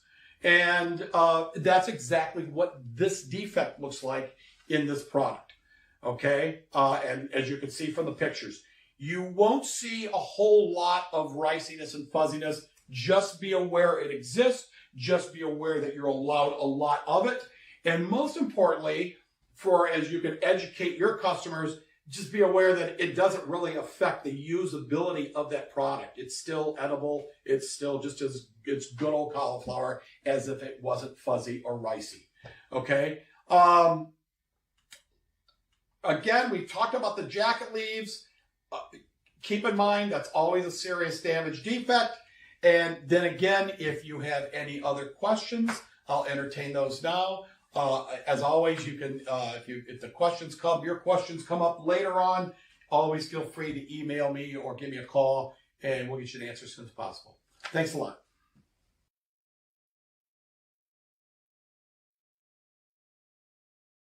All right, let's talk about tomatoes. And just as be forewarned, we're only going to scratch the surface. We're talking about just round 6x6 type tomatoes. First thing you have to be aware of that there are 3 standards. There's a standard for field-grown tomatoes. That is the oldest standard. That's what rounds, beefsteaks, grapes, cherry tomatoes, Romas, plums, all of those are covered under that standard if they're field-grown. We also have a standard that is for tomatoes on the vine, which is almost like doing 2 inspections. You're actually doing an inspection of the fruit itself and then of the vine and the attachment of the fruit to the vine. And then lastly, we have a separate standard which has the most stringent tolerances, the tightest ones, and that is the greenhouse tomato standard. And yes, sometimes, most times, the tomatoes on the vine are grown in a greenhouse, but you would use the tomato on the vine for its own separate standard. These are field-grown type tomatoes. Again, this is the oldest standard. This is the most complicated of all the standards, unfortunately.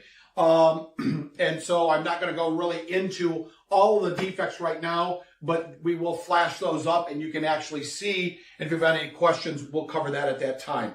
Let's cover a couple of the most common issues and defects. The first one is color. I mean, this industry has evolved significantly since I started as an inspector. Back in those days, 80s, 90s, most tomatoes were shipped either green or turning to a breaker. As you know, there's 6 different colors of tomato. Green breakers, turning pink, light red, and red. And that was a major part of every tomato inspection, was giving the breakdown percentage-wise of those colors. And we would usually match them up, green to breakers, turning to pink, light red to red, add in a percentage of soft, add in a percentage of decay. And that total of all of that had to come somewhere between 98 and 102%. Nowadays, just about everything, I mean, they harvest it red, they put it in the packing house red, they pack it red, they ship it red, you receive it red, it stays in your facility red, it goes to the store red, it goes home red.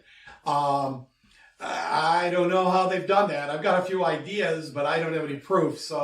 But somebody's been monkeying around with Mother Nature, or they've really got this genetic process down to where they can let this redden up and it stays red and doesn't go soft or decay a lot longer than it used to. A couple of the defects that we want to be aware of with round type tomatoes. First off, defects for tomatoes, the fresh tomato standard, are based on this 2.5-inch diameter tomato. That is the equivalent of a 6x6, and that's exactly what we're looking at. So keep in mind, though, that we look at tomatoes of all different sizes. So if you're looking at something that's smaller, like a Roma or a grape or a cherry tomato, you have to allow a lot less area of defect. And if you're looking at something like one of those big extra large bun-sized beefsteak tomatoes, you have to allow more area of defect. All right. First defect we'll look at is a quality defect, and you don't see this a whole lot, but this is I would say this is a shape issue. This is a quality defect. It does not get any worse over time. There's a 10% tolerance for this maximum. This is the only one I found in a box that I'm sure has 60 or so tomatoes in it. You can see if I hold it in the palm of my hand, it definitely has a funky shape to it. There's really nothing going on inside of it. I wouldn't think. There isn't. It looks like a regular old tomato, full of, the locules are full of the tomato jelly. There's no puffiness. There's no empty space in there. It looks good. It just has a funny shape. That means it'll taste the same. It'll function the same once it's diced up. A couple of the other defects we want to talk about.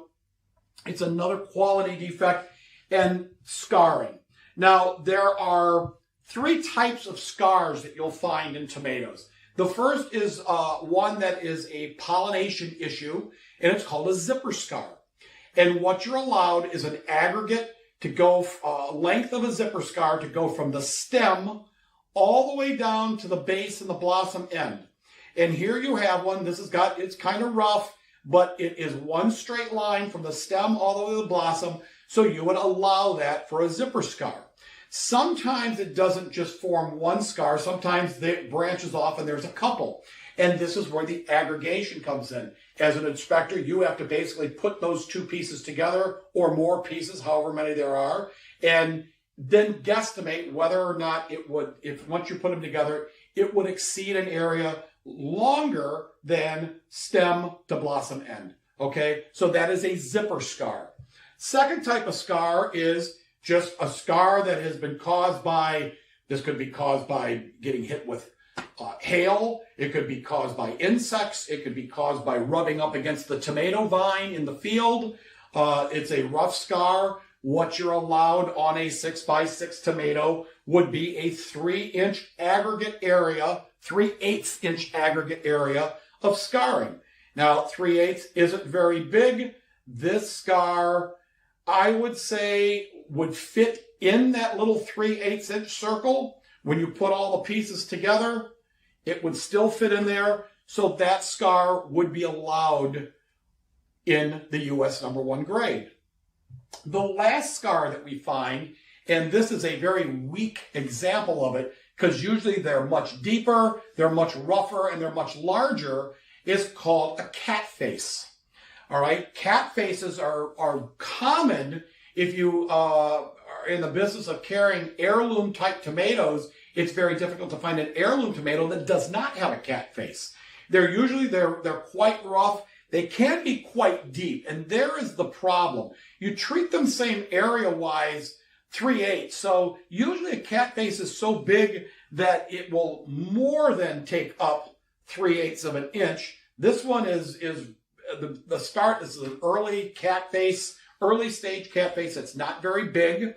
Okay. What you have to watch is that sometimes they'll get quite deep, and if they're really rough and large and deep, what will happen is the cat face will grow into the tomato itself, And instead of when we cut these tomatoes and you have this like jelly, tomato jelly filling the locules, you'll have a dried up scar filling the locules. And that's what you have to watch for with cat faces. If you're grading heirloom tomatoes, I would ignore them altogether, or you'll never accept a load of heirloom tomatoes. They have that many cat faces. Okay. Second, let's talk about another defect, and this one would be bruising. Now, we've talked about a lot of commodities where the bruising is either measured by the area of the external bruise or the depth of the bruise. For tomatoes, you only have one measurement. It doesn't matter how deep it goes. It's the area of the bruise itself. And again, it's 3/8 of an inch. So this is a box of 100% red tomatoes. They're starting to get a little give to them. They're starting to get a little soft. Because they're jumble packed, they have bruises. And these are, you talk about aggregate bruises. Here's a bruise right here. Here's another bruise right here. That's definitely scored as a defect. On this one, a large bruise there, a large bruise there, and a large bruise there. Definitely, again, scoreable as a defect. And this one also has at least 1, 2, 3 bruises on it. Those would be scored as damage by bruising. They're starting to get a little bit soft as well. So at some point that will affect the usability of the product. Most common condition defect you're going to find, I think, is this one right here. And this is a sunken discolored area, SDA, shoulder bruising. A lot of times you'll see it in early stages where you got to look real close, especially on red tomatoes, because it looks like every little hump at the top of the tomato will have like a little indentation in it. These will slowly but surely get darker and get deeper until such time as you'll start to see a mold growth, and that is how the tomato will start to decay. Very, very common defect. This one by itself would not be bad enough yet to score as a defect. I want to cut into it, make sure that nothing below it is affected, and it looked fine. Nothing there, okay? So we've talked about cat faces. One other one, and I can't find a good example of it in this box, but if you pick up the tomato and you hold it blossom end in the palm of your hand, okay? And you're looking down on it, and you see this tomato has a nice round shape. Well, every now and then you'll get tomatoes that don't have, that's missing some of this jelly in the locules. And what will happen is it will essentially you won't have a round tomato any longer. You'll have a tomato that looks more like a stop sign. It'll have distinct edges to it. And when you cut that tomato in half, you will have empty spaces in here. Personally, I'm not a big fan of the tomato jelly, especially if I'm cooking with tomatoes. And so sometimes I've seen so much tomato jelly and liquid inside the tomatoes, I take them over to the sink and wring them out. So if I could find puffy tomatoes, and that's what this defect is called, that causes this stop sign shape of outer shape of the tomato, that is essentially a tomato that is missing a significant amount of that jelly inside. You would have to check the U.S. standard because they actually have a picture there. Unbelievably, in this day and age, they still use a lot of old black and white and hand-drawn pictures of how much puffiness, how much empty space you're allowed in these locules before you would treat puffiness as a defect.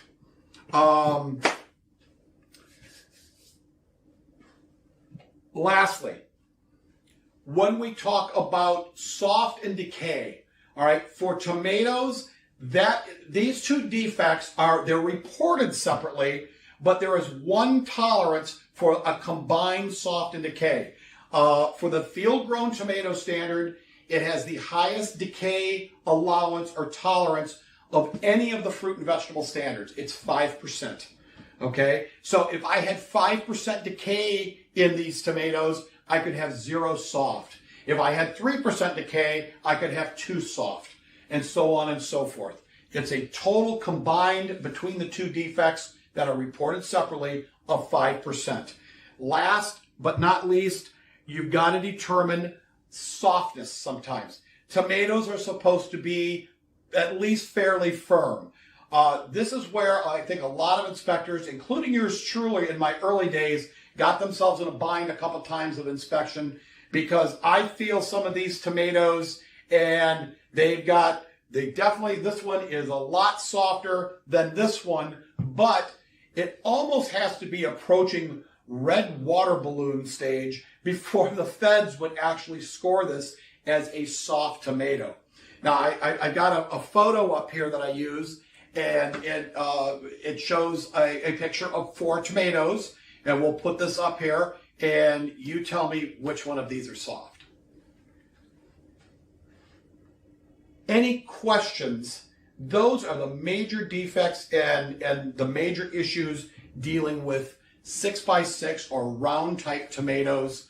Again, the standard is a little bit complicated. We'll have to, I can explain that. Individual questions. You just got to remember that you've got a 15% total defect tolerance. Inside that 15%, you've got a couple caps. 10% maximum for those shoulder bruises that we talked about, SDA, a 10% cap for all the rest of the defects. Then we have a 5% very serious damage tolerance, restricted tolerance, that's included in that 15. And that is exclusive of soft and decay. That doesn't go into the very serious damage tolerance. And you think very serious damage, what's that all about? Well, standards that have a US number 3 grade have a very serious damage tolerance.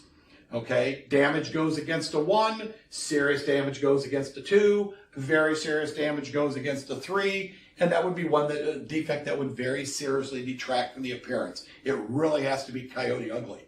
Okay, and then last but not least is the 5% tolerance, combined tolerance for soft fruit and or decayed tomatoes. Any questions? I'll be more than happy to go into this further in depth when we have a little bit of time to the side.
All right, so let's talk about oranges. All right, there's a lot of different citrus standards out there. Believe it or not, there are 3 different orange standards. There are 3 different grapefruit standards. There are 2 different tangerine standards, and then we have a lemon and a lime standard. They're all, with regard to defects, they're pretty close to one another. Since we're only going to be talking about oranges here today, there are, as I said, 3 orange standards, one from Florida, one from California, Arizona. The last is the most complicated one, and that is for Texas citrus, Texas oranges, and oranges from everywhere else on the planet. They use the Texas standard. Again, they're pretty close tolerance-wise. The one thing to keep in mind, and we're going to be dealing with primarily with the California, Arizona standard today. It's the easiest of the 3 standards to work with. You don't have this thing that we call excessive discoloration that we have to work with. The one thing that California doesn't really have in their growing areas for citrus that Texas or Florida has is excessive humidity, accompanied by excessive bugs. And that causes a lot of the ugliness, if you want to call it that, of Florida and Texas citrus. They have a lot of smooth surface discoloration. And as long as that discoloration is smooth, it's caused by things like smooth scars, smooth speck-like melanose, or rust mite injury. That really you can't differentiate. If you put that fruit again behind your back and roll it around, you can't feel it. You're allowed basically up to 1/3 of the surface of Florida and Texas oranges to be covered with this smooth type discoloration, and it doesn't affect the grade whatsoever. You don't really find a lot of that. That's why you'll find occasional scar or some oil spotting and skin breakdown. We'll talk about those 2 defects that are very similar here in just a moment. But California citrus, for the most part, doesn't have that excessive discoloration. And again, there's no extra tolerance for it either. All right, it's a better looking piece of fruit. It normally has a much thicker rind than the oranges that are coming out of Florida and Texas. But again, it's aesthetically almost perfect, and that's why it's very popular in the marketplace. Okay, 2 defects, and I've got some pictures here that I'll show you in a moment, of very common defects that sometimes they will get confused. One is a quality defect that does not get worse. One is a condition defect that will definitely get worse. Sometimes it will get worse quite rapidly and will usually lead to decay. Okay, let's talk about the quality defect first. It's called oil spotting. Okay, oil spotting basically occurs when they go into the orchard and they basically start harvesting the product. They start picking the product after a rain or after a heavy dew or something like that. And where people's fingers, the harvester's fingers, are touching that, and they pluck this fruit from the tree, those areas where their fingers touch basically injure the oil cells, and you get this kind of like slight difference in texture and a little bit of difference in color of that area where their fingers have touched. They don't turn nearly as brown as skin breakdown, which we'll talk about next. They don't sink and break down and sink like skin breakdown. And again, this is a quality defect. It won't get any worse. It's called oil spotting, but it's definitely, you can see it. I'll show you here a photo in a moment. The most common condition defects we're going to find in oranges will either be skin breakdown or decay. The skin breakdown looks very much like the oil spotting, okay? But it will tend to be darker. And as time goes on, it will get worse and worse and worse. It will sink deeper. It will get darker in color until finally at some point you'll be able to put thumb pressure on a lot of these spots of skin breakdown, and it will essentially just, you'll lose your thumb. It will go right into the orange itself, okay? And at that point, you've got a decay problem. So you have to be able to differentiate. I think I've got one photo in here that actually has oil spotting and skin breakdown on the same orange. to give you a comparison of what the two look like. Remember, oil spotting is a quality defect. Skin breakdown is a condition defect that will get much worse and lead to decay. One defect that I did find in this box of 56 size navels it looked like just maybe the box got dropped, but we've got a broken skin. Okay, and that is a fresh break. You can see is that I can basically peel the orange right open. I'm looking in there, and you can see the oils, the juice sacs have been damaged. This was that is one juicy orange. Smells great though, by the way. But you can see just how ragged some of this is. This would be scored as a serious damage type defect. Remember, it was a fresh opening that goes into the product. This has been an entryway for bacteria and insects. Also, it's allowed some of that juice to escape. And yes, in the bottom of the carton, there was like a small wet spot on the bottom of the cardboard. Okay, those are really the main defects you're going to find, especially the oil spotting and the skin breakdown in oranges. Now, one other defect that it's vital, and I don't care what kind of citrus you're looking at, any kind of citrus, it's vital to make some cuts for what they call tree dryness or granulation. Okay, and if you're looking at grapefruit or oranges or lemons, we're going to be taking 1/4-inch slices. If you're looking at tangerines, clementines, or limes, we'll take 1/8-inch slices. Definitely make sure you have a sharp knife to do this, because these are pretty thin slices. And what we're looking for is a drying out of the juice sacs themselves. The best example that comes to mind is, and I've had this happen once in a while in my life, is I go and buy a 6-pack of Corona, and for some reasons I always buy 2 limes.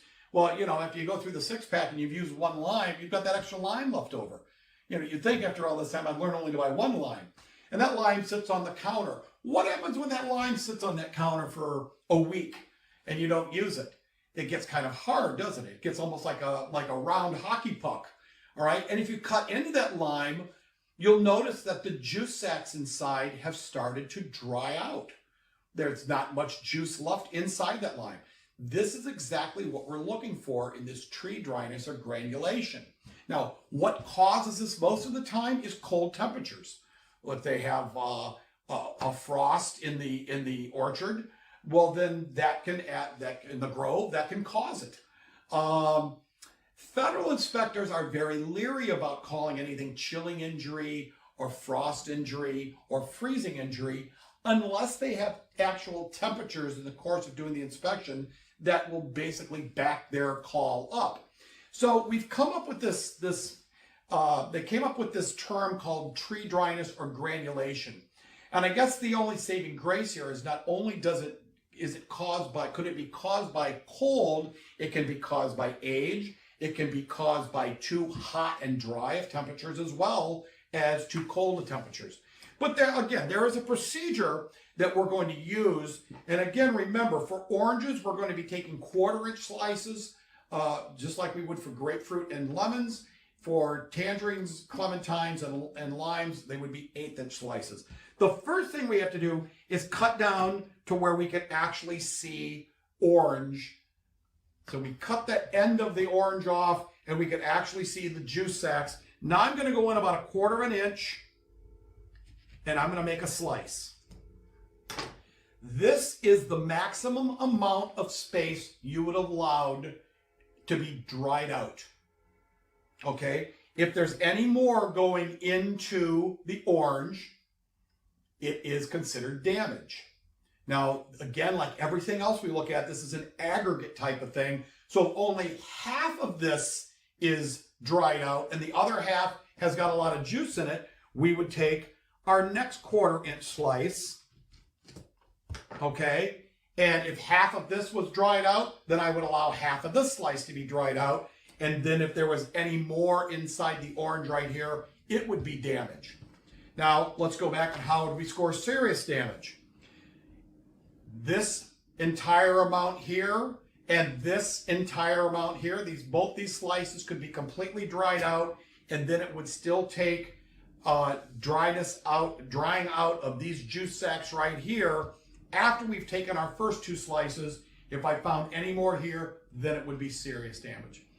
This is something that you won't find a lot, but you'll find it enough that it's vital that you cut for it on every lot of citrus, regardless of what kind, not just oranges, all citrus, every time you do an inspection. Any questions?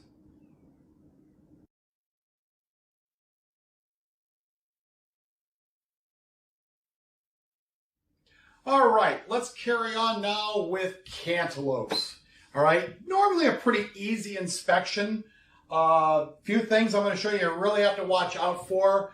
I mean, these are fairly large cantaloupes. I believe there's 5, 8, I think there's 12 in this carton right here. So you can get through the samples pretty quickly. You run the whole carton. This is one of the 3 standards that actually has a bricks or a sugar requirement. All right, so in order to certify this to a grade, whether or not it meets number 1, you have to do a sugar test on it. And I'm going to show you how to do that here in just a moment. The minimum bricks for cantaloupe for number 1 is 9. And they call that, they don't call it bricks, they don't call it sugar, they call it internal quality. So it has to have a 9 internal quality, a 9 reading on our refractometer to meet US number 1. If you mark it US fancy grade, it has to be an 11. A lot of companies that have come up with their own spec will set their spec higher than 9. I have to say, from my own experience, 9% sounds like a lot of sugar. Frankly, I think a 9 bricks cantaloupe, they could rename that an orange cucumber, as far as I'm concerned, because that's about what it tastes like. It would be better off served in a salad with ranch dressing on top of it than to eat it just as a sweet, wholesome, succulent piece of fruit. The standards for cantaloupes are set up. You remember I've talked to you about several of these standards that are like this, where they separate the quality defects and the condition defects. So for damage, you're allowed 12%. Included in that 12% is a cap for quality defects that don't get any worse. That is capped at 8% damage by quality. So included in the 12, you have a 6% serious damage tolerance, but of that serious damage, only 4% maximum can be from quality defects, and then you have a 2% decay tolerance. Now, when you're dealing with cartons that are containing only 9, 12, maybe 16 cantaloupes, it's easy to see how those, especially with regard to decay, those percentages can climb up there real quickly. Just understand that, I mean, the industry and the way the standards are set up, you're allowed at least 1 decayed specimen in a box, provided at the end, when you add up all your samples, that you would still be within this 2% decay tolerance. So at 12 melons to a box, I'm looking at about 8% a piece. So in order to get down to that 2, I'm still going to have to look at a lot of boxes that don't have any in it, and that would put me down to 2. And that's what you're going to have to do. Normally, when I find 1 decayed melon in the first box, I pray that I find one in the next box or the next couple of boxes, and that way I don't have to end up looking at 25 boxes by the time I'm done to make sure that I didn't find the anomaly and that I'm actually out of grade on decay. Okay? So one of the defects that we have to look for, I mean, you're not really going to have a problem with shape per se. You want to make sure that the cantaloupe is well netted. Some varieties of cantaloupe will also have, some people call them sutures, some people call them stripes, and it'll look like they have solid, like green stripes going down them. That's just a variety of cantaloupe. Some, I know up where I'm from in Ohio, we've have what we call muskmelons or Indiana melons, and they actually have the curves to them. I think we get down south, I believe they call them Athena melons. They are normally the sweetest of the cantaloupes. They usually have a very high sugar content. They're great eating. The downside to those type of muskmelons, Athena type melons, is they just don't have a very long shelf life. They tend to go bad pretty fast. Okay. One of the defects, and I couldn't find any, these cantaloupes are absolutely perfect that came out of this box, but as cantaloupes get some age on them, you will see numerous sunken, dark, discolored areas form on the skin of the cantaloupe itself.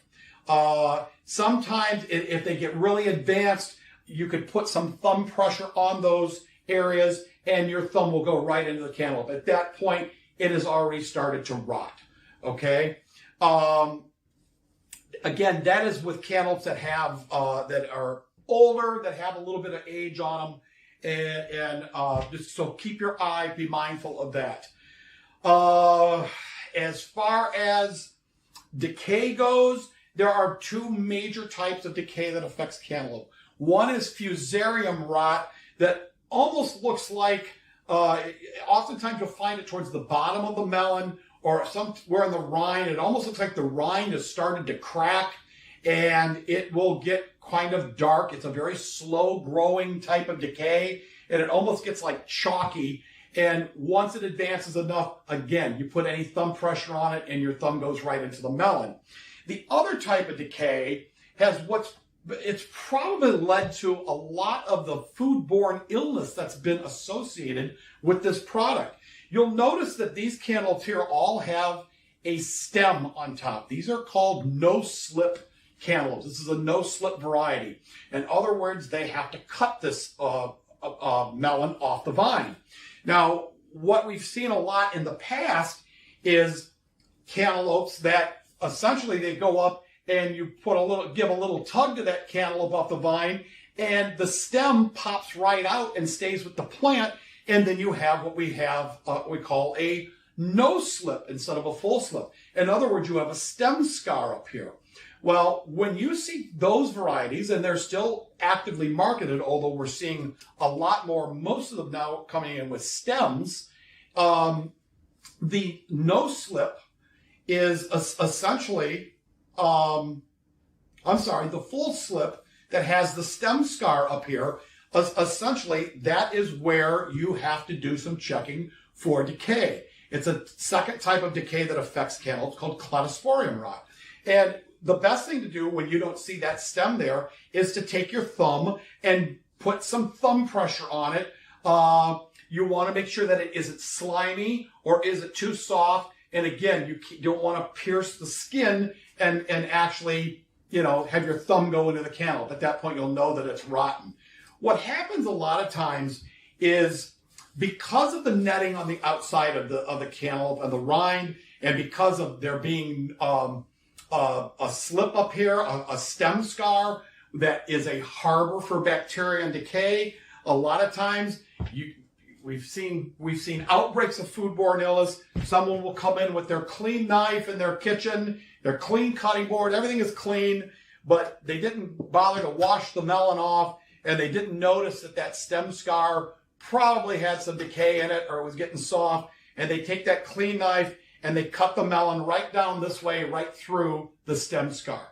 So your clean knife is going right into the bacteria, which is going right down through the melon, and now the knife is affected with the bacteria, and it's actually touching the edible cantaloupe as you're cutting through it.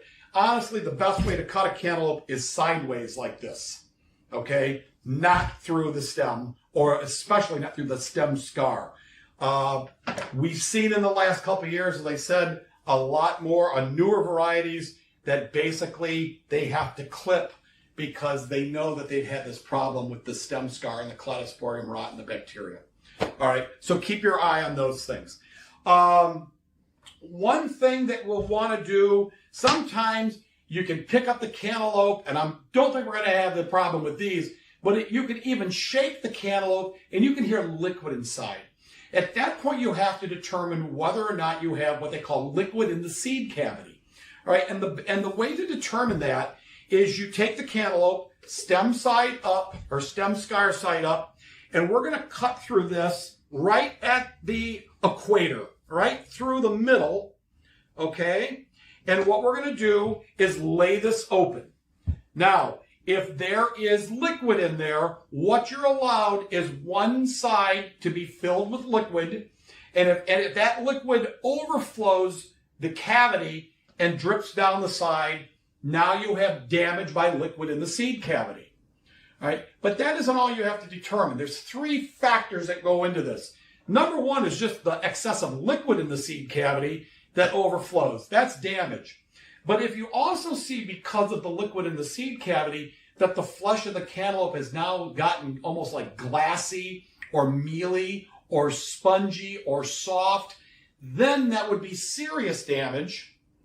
And one step further than that is if you pick the cantaloupe up at that point and just inhale real deep and take a whiff, if you smell a fermented odor to the melon, now you have a decay situation. And by fermented odor, I guess I want to, it almost smells like cantaloupe moonshine. That's would be the only way I could, not that I've had a lot of cantaloupe moonshine in my life, but it has a strong alcohol type odor to it. It's fermenting and it's starting to rot. Okay, so those are the things you have to determine on liquid in the seed cavity. All right, in the rare instances that you have it. Okay, now we've talked about the decay. The last thing we want to talk about is determining bricks or sugar. Now, what the feds will do, they will take 7 melons, 1 melon each from 7 different containers. And what they do, and I still think they do it the hard way, is they will take plugs, 2 plugs out of each melon.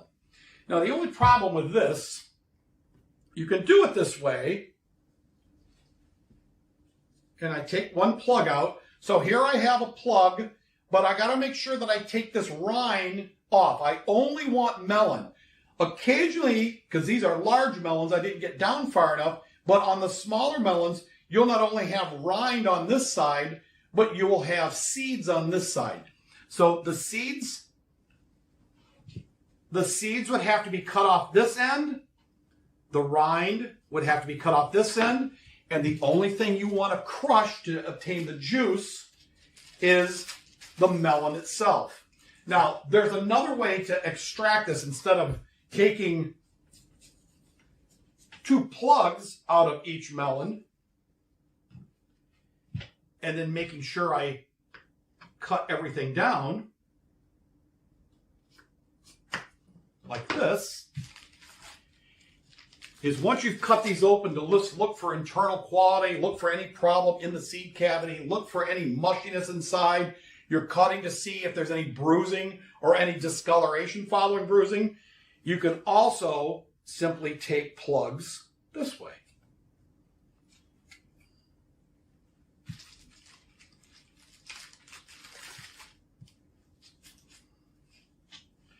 You don't want to take any seeds. You want to make sure you don't have any rind.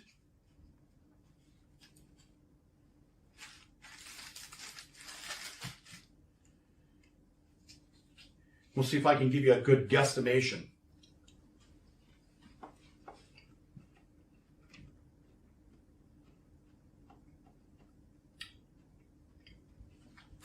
I think it'll make 9. Not much more over, I don't think. That's not too bad. It's not very ripe either. It's a pretty hard melon. So this might be a little difficult to get juice out of, but we'll see what we can do. Okay? So, again, we're going to go with our refractometer if you use an electronic one, or you use the old school like I have right here. You want to make sure that it's clean. It's been cleaned with distilled water, not tap water. You want to take your plugs that you've obtained, and granted, we didn't obtain 14 plugs because this is an abbreviated session. We're going to try to get as much juice out of this as I can. These are, like I said, pretty hard melons. So the juice isn't flowing real free out of them. I think I'm going to get enough, though. So let's see what we have here. Wow. Still nothing, not enough. Some days are easier than others.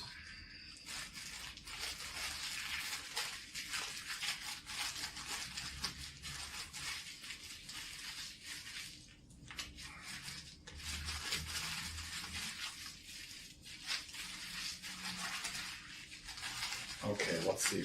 Now if we're in business.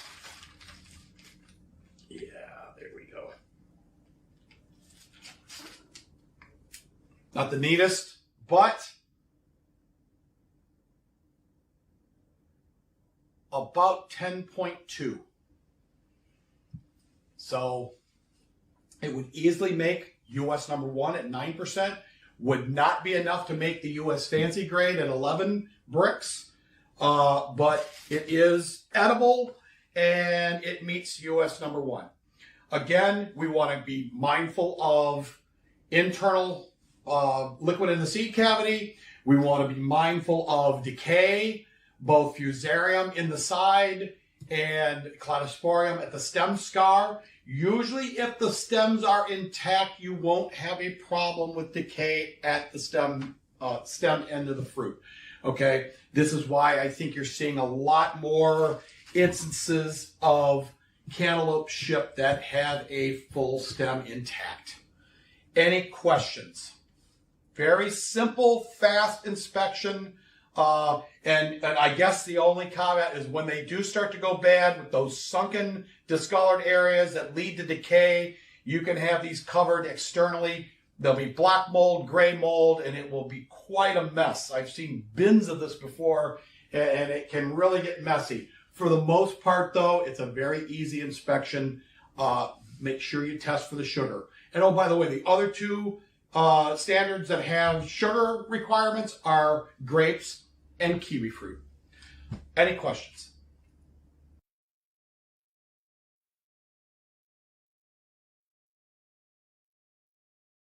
All right, welcome back. Let's talk about lettuce. 4 different standards the USDA has for lettuce. First is one of them that we'll cover and we'll talk about is the standard for lettuce in general. And what's covered by that? Iceberg lettuce, Boston or butterhead lettuce, and bib lettuce. That is in one standard, and that's probably the most complicated of the 4 standards. The second standard that we'll talk about is romaine, which is covered by its own standard. And then we have 2 that we won't be talking about today, but just realize that they're out there. The one is for field-grown leaf lettuce. So your red and green leaf would fall under that category. And then there is a separate standard for endive, escarole, and chicory. And that covers all the different types of lettuce. Most of the defects are all the same. It doesn't matter what standard you're working off of. The scoring guidelines, if they're different at all, they're just minute differences. You're going to get the gist of it, of the major defects right here, and in looking at some of the slides that we have to offer up. And so, you know, again, once you get the basics down of these standards, you pretty much can grade any type of lettuce. The lettuce standard, it has its own, the lettuce standard for iceberg, Boston, and bib lettuce is, like I said, the most complicated. It tops out, I want to say, at 12% total defects. This standard by itself, the others aren't this way, but this standard separates the quality and the condition defects.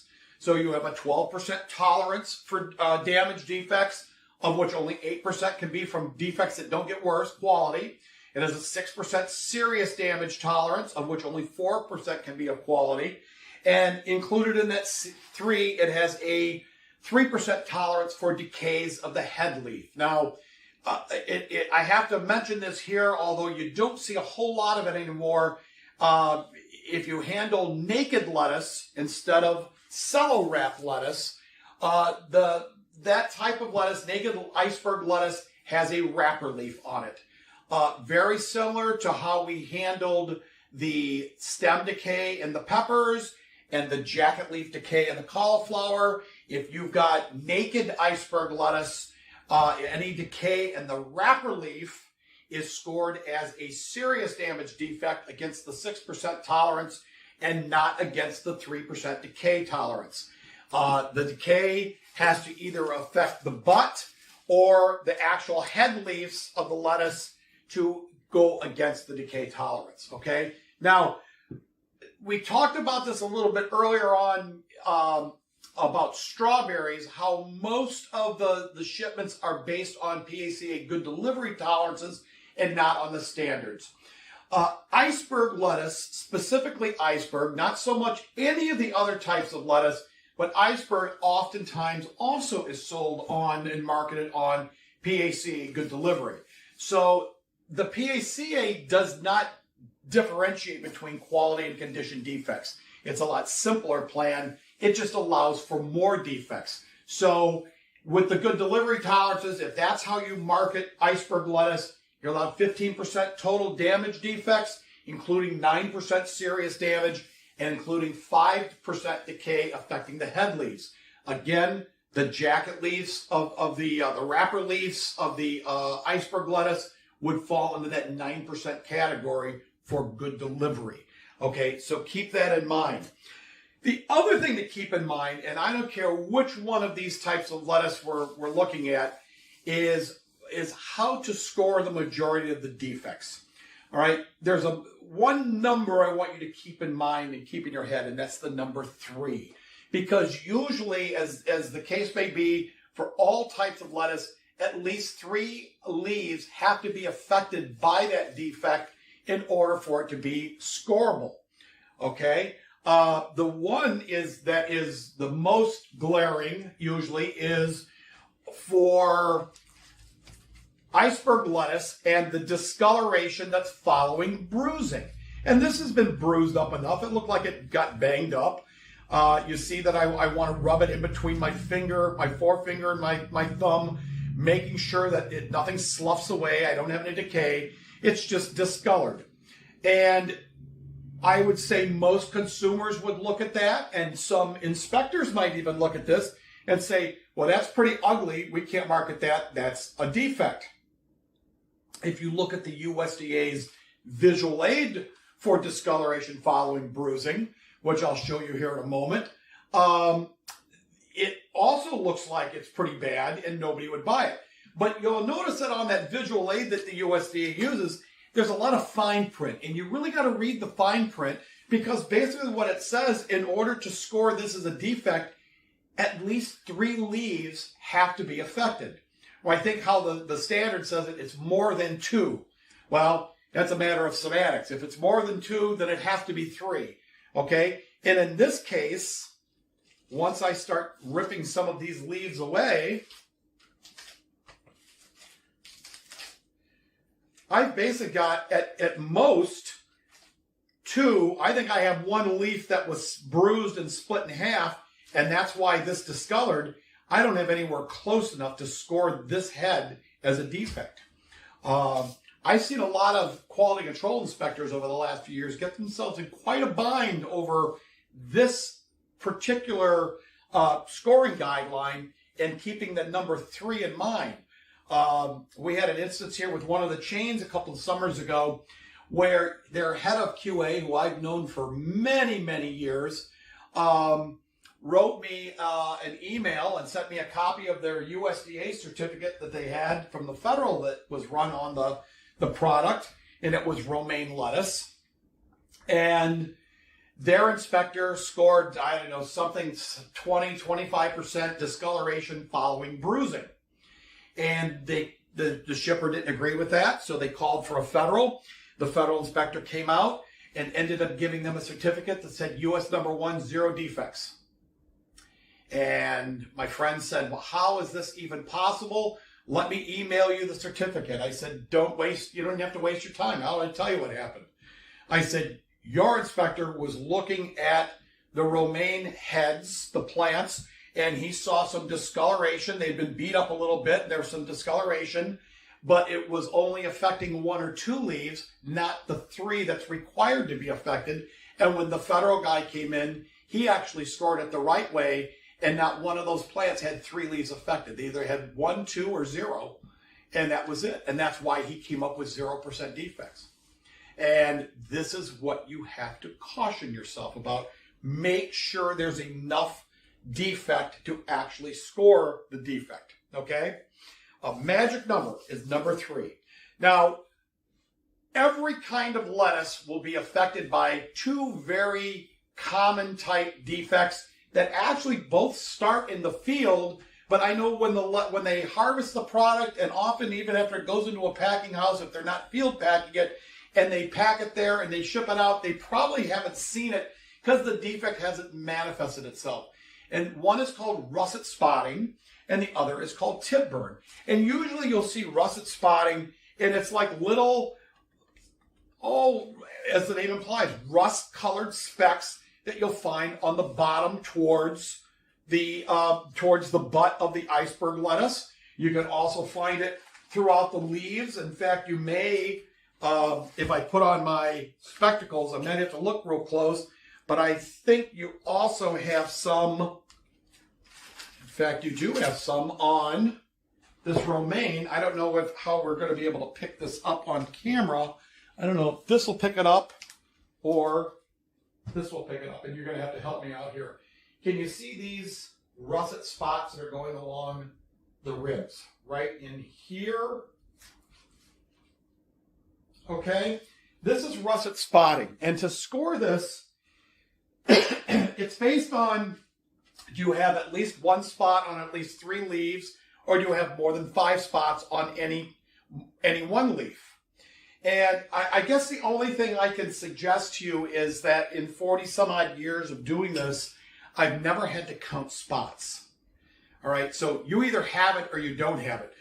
And again, I don't think a shipper intentionally wants to ship you lettuce that's been affected by russet spotting in the field. It just hasn't manifested itself. And going one step further, where you place it in your cooler once you receive it can have a drastic effect on how bad this gets. Years and years ago, part of one of my USDA jobs was as an inspector down in Savannah, Georgia. And at the time, the company, which is no longer there, Mossovitz of Georgia, they had a long-standing contract with the USDA to provide quality control. They didn't have their own quality control inspector. They hired USDA. So my office was right in their warehouse. And I went from going out only when asked and called when I knew there was a problem, like most federal inspectors do, to basically doing what a QA does and have to look at everything coming off of every truck. Well, they had an issue that they kept having a repeated issue with their iceberg lettuce, especially, that I would look at it when it came in and there was nothing wrong, and they'd put it in the cooler and it would go out, and they kept coming back, and you had this problem, and it was loaded on the bottom, just like that romaine plant you just saw, with russet spots. Well, the head buyer was just out of his mind. He says, boy, not only did they send me a Yankee to be my inspector, but they sent me one that can't see very well. Well, I mean, after 2 or 3 times, I was actually doubting, how could I be missing this? And I walked into their cooler one day, probably talking to myself at this point, and I noticed something, and I said, oh my goodness, it can't be this easy. Where they were storing their romaine and their iceberg lettuce in their cooler, on one side of it were cantaloupes and honeydews, and on the back side of it, with no partition, were apples and pears. Apples, pears, melons, they emit ethylene, natural ethylene, as they ripen naturally, and ethylene exacerbates russet spotting. So if the plant has been exposed to russet spotting, even if you haven't seen it yet, if you put it near something that emits or throws off ethylene, it's going to cause the russet spotting to basically multiply quite quickly, and it will be very evident. And that's exactly what was happening. And so the best thing they could do at that point was to change their cooler around. I know their forklift operators weren't real happy with me that day, but they eventually put all their lettuce in one corner of this big cooler, and all the stuff that emitted ethylene went to the other side of the cooler, and it pretty much solved the problem, right? So russet spotting isn't something that, for you buyers and merchandisers out there and managers, if your inspector, your QA, does not pick it up when it comes in, and then you end up with it in the cooler, that doesn't necessarily mean your QA missed it. I would say quite the contrary. It just hadn't manifested itself when they first took it off the truck. All right. Again, all types of lettuce are prone to this type of defect. The other, and I thought I had one here that looked like it was affected by tip burn. Now, tip burn also, you see it more in the wintertime, and I'll show you a few pictures. I got some better pictures here than I actually have specimens up here. But what tip burn looks like, it almost looks like at the edges of the leaves, the outer leaves, become almost like a translucent or opaque-ish tan color. That's kind of hard to say real fast. And you think a lot of people will misclassify it as decay, but tip burn, you could actually put the edge of the leaf between your thumb and your finger and rub, and it's not going anywhere. It won't disintegrate, where decay will disintegrate in your fingers if it's actual decay. Okay? Tip burn looks a little bit like, you'll see what we've got going on right here. And I don't know if you'll be able to see it real clearly. Yeah, you can't really see it that clearly. Let's see if I can get this up here. This is like the beginning of tip burn. You see how it's almost like a opaque color right here? It's not disintegrating, but it's just starting to deteriorate. Will it become decay? The chances are very good that it would. It's definitely weakened lettuce itself. And so there's a problem that you might have with tip burn. Tip burn, again, just like russet spotting, starts in the field. It just gets worse as time goes on. With tip burn, you're not counting spots. Basically, you're scoring that on an aggregate area, and it's based on a rectangular aggregate area. So for damage, it's got to be, you've got to throw all the tip burn together in your head, and it's got to be a rectangular area that's bigger than 1/2 by 1 inch. Okay, and for serious damage, it's got to be 1 by 3 inches. And I've got an illustration here that is to scale, and you can actually see just how much larger 1 by 3 is as opposed to 1/2 by 1. To give you an idea, 1/2 by 1 inch rectangle would take up about the same surface area as a penny would take up. All right, so you can push the tip burn together. I've seen a lot of instances where the tip burn would exceed that size of a penny, but I've seen very rarely what I see a 1 by 3 area that would be exceeded. That doesn't happen very often. So usually tip burn is scored as a damage type defect. One of the other issues that we have, especially with things like flat-leafed lettuces like romaine and green leaf, I would throw red leaf in there, but it's awfully hard to see sometimes because of how dark the red leaf lettuce is at the top. And just as a side note, when you're looking at red leaf lettuce, it is a very touchy-feely type of inspection because it's hard to see tip burn. It's hard to see decay that affects the margins of the leaves. So you do have to do a lot of feeling around, okay? With romaine and green leaf especially, if they bring them in, they field pack them. They're out there in some pretty warm temperatures out in the growing areas, and they field pack them. And before they will ship them cross country, they've got to get that heat out. Okay, so they can go through a hydrocooling process or some process to once the stuff gets into the packing house to get the heat out of the product. Oftentimes, what will happen, and I'm sure you all have seen this at one time or another, is you end up with real dark water-soaked spots on the outer leaves. And usually it's the romaine or the green leaf that is sitting in the bottom of the carton.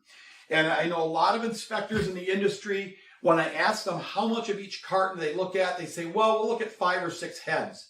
And I say, well, when it comes to romaine and green leaf, probably the best thing you do would have like a grading table or something where you could dump the whole carton out, because you've got to look, normally if there's any moisture or condensation that gets trapped in the box, it's not going to get trapped up in the plants itself. It's going to get trapped in the bottom of the box, and some of these plants are laying right in it.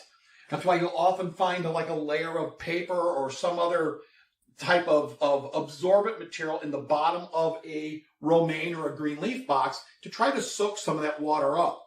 Well, if the leaves themselves sit in that water, you end up with these big dark splotches on the leaves. And I have a picture of that here that I'm going to show you here in a second.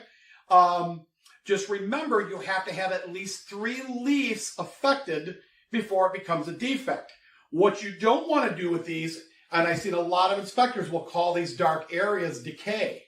And again, if you rub these dark areas between your thumb and forefinger, you could rub these almost like Genie's lamp, and not only are they not going to disintegrate, you're not going to get a genie either. So it's not going to work that way for you. So remember, 3 is the magic number with that defect as well. Okay. We do have a little decay in this. Remember, if decay affects the wrapper leaves of naked lettuce, or if it affects the wrapper leaves, and one of the misnomers is that, well, if I've got cello lettuce, I don't have any wrapper leaves. That couldn't be more incorrect. This loose leaf here, and probably this one here, would fall under the guise of being wrapper leaves, okay? If those had decay on them, that would go against the serious damage tolerance.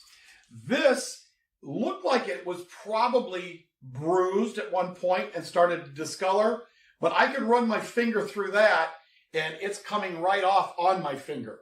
All right, it's sloughing away, as they say, and so this head now is affected by decay, head leaf decay. This would go against the 3% tolerance.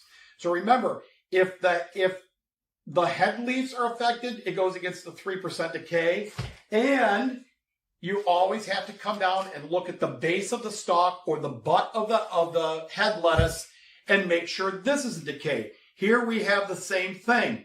I have decay that's come right off in my finger. I don't know if we can get a picture of that. Can you see it? Okay.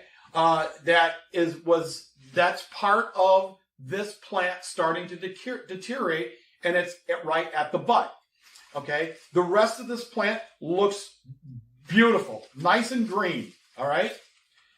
Couple other things when we look at lettuce. One of the things I always do especially with the plants that form a V, romaine, the leaf lettuces, endive and escarole, is you either want to somehow rip them apart manually, just like this, or just take your knife, like I've done here, and cut them down the middle. All right, and so what are we looking for? We're looking for any type of, first off, if it's a real heavy or tight romaine plant, sometimes you'll get these seed stems that will grow quite a ways up inside the plant. They're really not edible.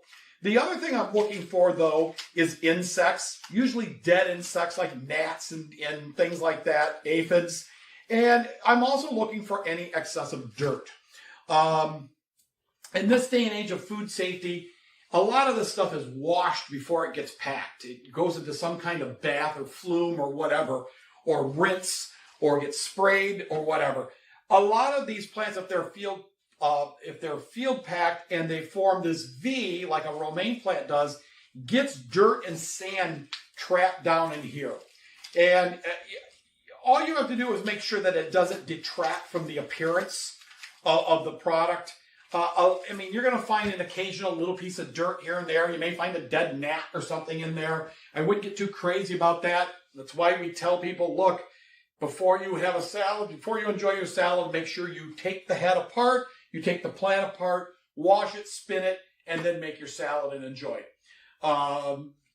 This is something you're going to have to look at for internal infestation, any type of internal decay. You can find tip burn, you can find russet spotting in here. So like everything else we've talked about, this is a matter of taking a head or a plant and making sure for every box of product you look at, you open up 1 or 2 plants at least to make sure there's no internal defects. With iceberg lettuce, oftentimes what will happen, well, first thing is you'll notice the butts on this iceberg lettuce have turned like a nice maroon, reddish, brownish color. That is not a defect. Same with on some of the romaine plants. We want them naturally to be nice creamy white because that implies freshness. This is not a defect.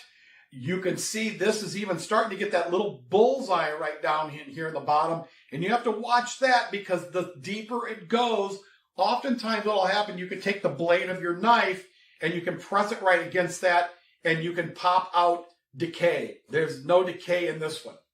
Now, what the feds will do, what the USDA, when they're doing an inspection, is on iceberg lettuce especially, is they open up at least 5 heads per 24 count box. All right. And what they do, the butt gets popped out and it gets opened up and examined for internal defects. These are pretty heavy, tight heads. I've always found that the yellower this is inside the iceberg lettuce, the more bitter the taste of the leaf is. It loses some of its sweetness. But you want to look for internal tip burn, internal russet spotting, or any type of decay inside the head, or any potential insect infestation or insect damage. Worms, things like that.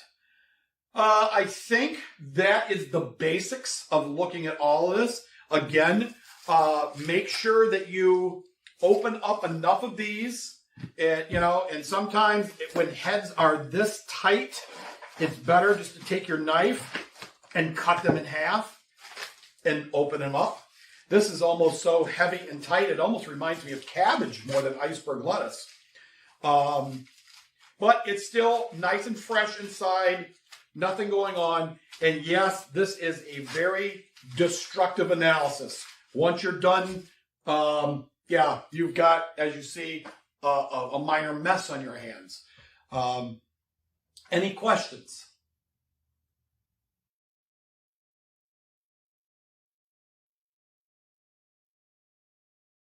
Okay, last but not least, we'll talk about onions.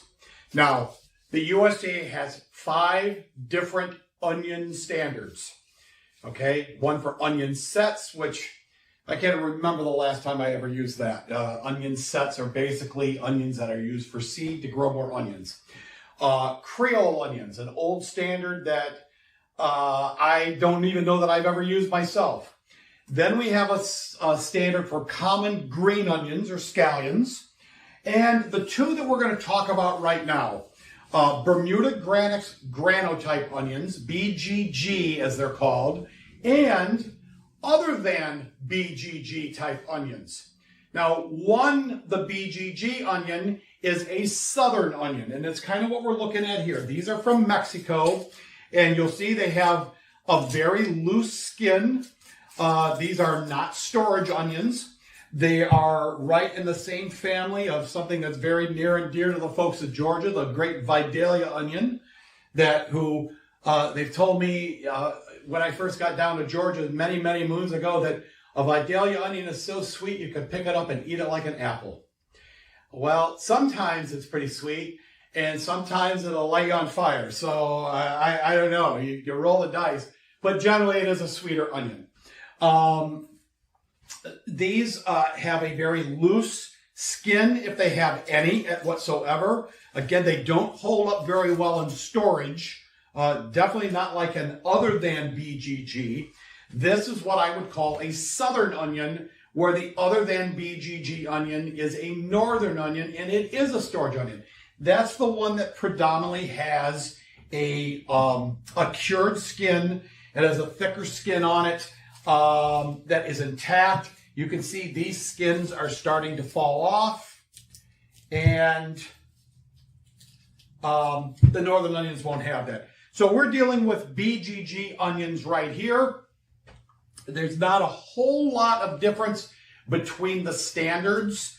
The BGG onions have a 10% damage tolerance, no serious damage tolerance, and a 2% decay tolerance, where the other than BGG has a 10% tolerance for only one defect, and that's called peelers. Remember, a northern onion is supposed to have an intact skin, all right? And so when the skins start to peel away, if an onion is missing more than 50% of the skin it's supposed to have for a northern onion, then that is called a peeler. And there's a 10% tolerance, separate tolerance for peelers.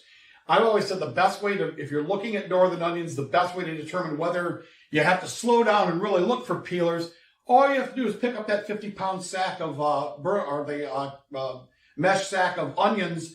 And if you hear a lot of crinkling and crackling, you'll know there's a lot of loose skins in there. And then you go to dump it out and there's skins flying all over the place. Chances are you're going to have to slow down and take a look at for peelers. Other than peelers, on the northern onions, has got the most restrictive damage tolerance of any fruit and vegetable that there's a standard for. Okay, and that's a 5% defect tolerance, and included in that is 2% for decay. The one type of onion, quasi-onion I haven't mentioned is there is no standard for it, are shallots. And it's become a very popular, it looks like an onion, it's got the flavor of an onion, a little milder, I think. There is no standard. There's a bunch shallot standard that was created, I don't know, before I was born even. But that is for like bunch beets, bunch shallots. This would come right out of the ground. The shallots we see now are dried and they're packed just like these onions are in mesh sacks. We'll look at a few defects. One of the things you'll notice if you've ever watched a federal inspector do the inspection on onions, the first thing they do is cut the necks. And again, you don't want to cut the whole 50-pound or 25-pound bag.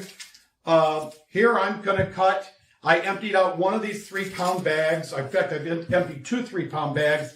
And I'm going to cut the equivalent of one bag at the neck. And what I'm looking for is down through the center is a nice growth of gray mold. It will be slimy, sticky.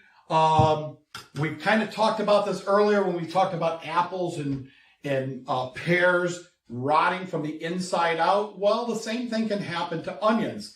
It doesn't matter where you find decay at onions, whether it be in the neck or at the base or in the scales themselves. It doesn't matter where it's at. If decay is scored against the decay tolerance. It's just that it tends to hide pretty well in the necks. Now, with that in mind, depending on the type of onion that you're looking at, yellow onions and white onions tend to have a firmer top. Red onions, for some reason, have a very soft top. Because that soft top in red onions is present, doesn't necessarily mean that anything below that soft top is starting to rot. I mean, I've cut through 25-pound bags of red onions thinking I found, there's got to be neck decay in there, gray mold rot going right down through the center, and I've cut all 25 pounds, and there was nothing inside it. They just have softer tops because they're red onions. And conversely, I've picked up yellow onions before, and they felt as firm as could be, and I cut them at the neck, opened it up, and sure enough, right down through the center of the onion, it was loaded with gray mold, completely deteriorated. So just don't rely on your external feel to determine whether or not you have a decay problem, okay? Next problem is another condition factor with onions is black mold, and it's usually black mold between the outer scale. Now, black mold will, for the most part, I don't see any of it here, which is a good thing. Black mold is, at first you might think it looks like dirt. And oftentimes, it's not on the outer portion of the onion. It's if you peel one of the scales away, you can see that it's kind of living down underneath that outer peel and like in the first couple of cells. And you'll see black mold down through here, and you'll think it's dirt, but you go to wipe it off and you get it on your fingers, it's very difficult to wash off. It's almost like you've just run your finger through ink. All right, now the bad thing is it's sticky. It hasn't started to really stink yet, but I think that's just it's a pause before it does start to really get bad. Black mold will generally deteriorate into decay. Remember, decay you can't have any of, where black mold, you're allowed basically an area that is a circle that is, I want to say it's a ½ inch in diameter before you go any further and you treat it as a defect. Okay? Sprouts, you'll have a problem with sprouts occasionally, but unlike with potatoes, when onions start to sprout, you actually have to see the sprout come up through the onion itself. Unless you can see a visible sprout, it's typically not scoreable as a defect. All right. Now, with that in mind, you do have red onions out there that tend to form, if you've ever cut an onion in half, and we'll cut it down right through the center. Here in these yellow onions, you'll see we have only one core, one center part of the onion. Well, oftentimes with red onions, you have, it almost looks like new onions that are starting to grow inside. Well, the only way you can score that is if the onion comes up and kind of takes like a right-hand turn or a left-hand turn and actually starts growing through one of these inner scales. Then you can score that as a defect. Most of the time, I don't know, I wouldn't get too crazy about it unless you see the onion starting to actually sprout out of the top, which is the weakest part of the onion.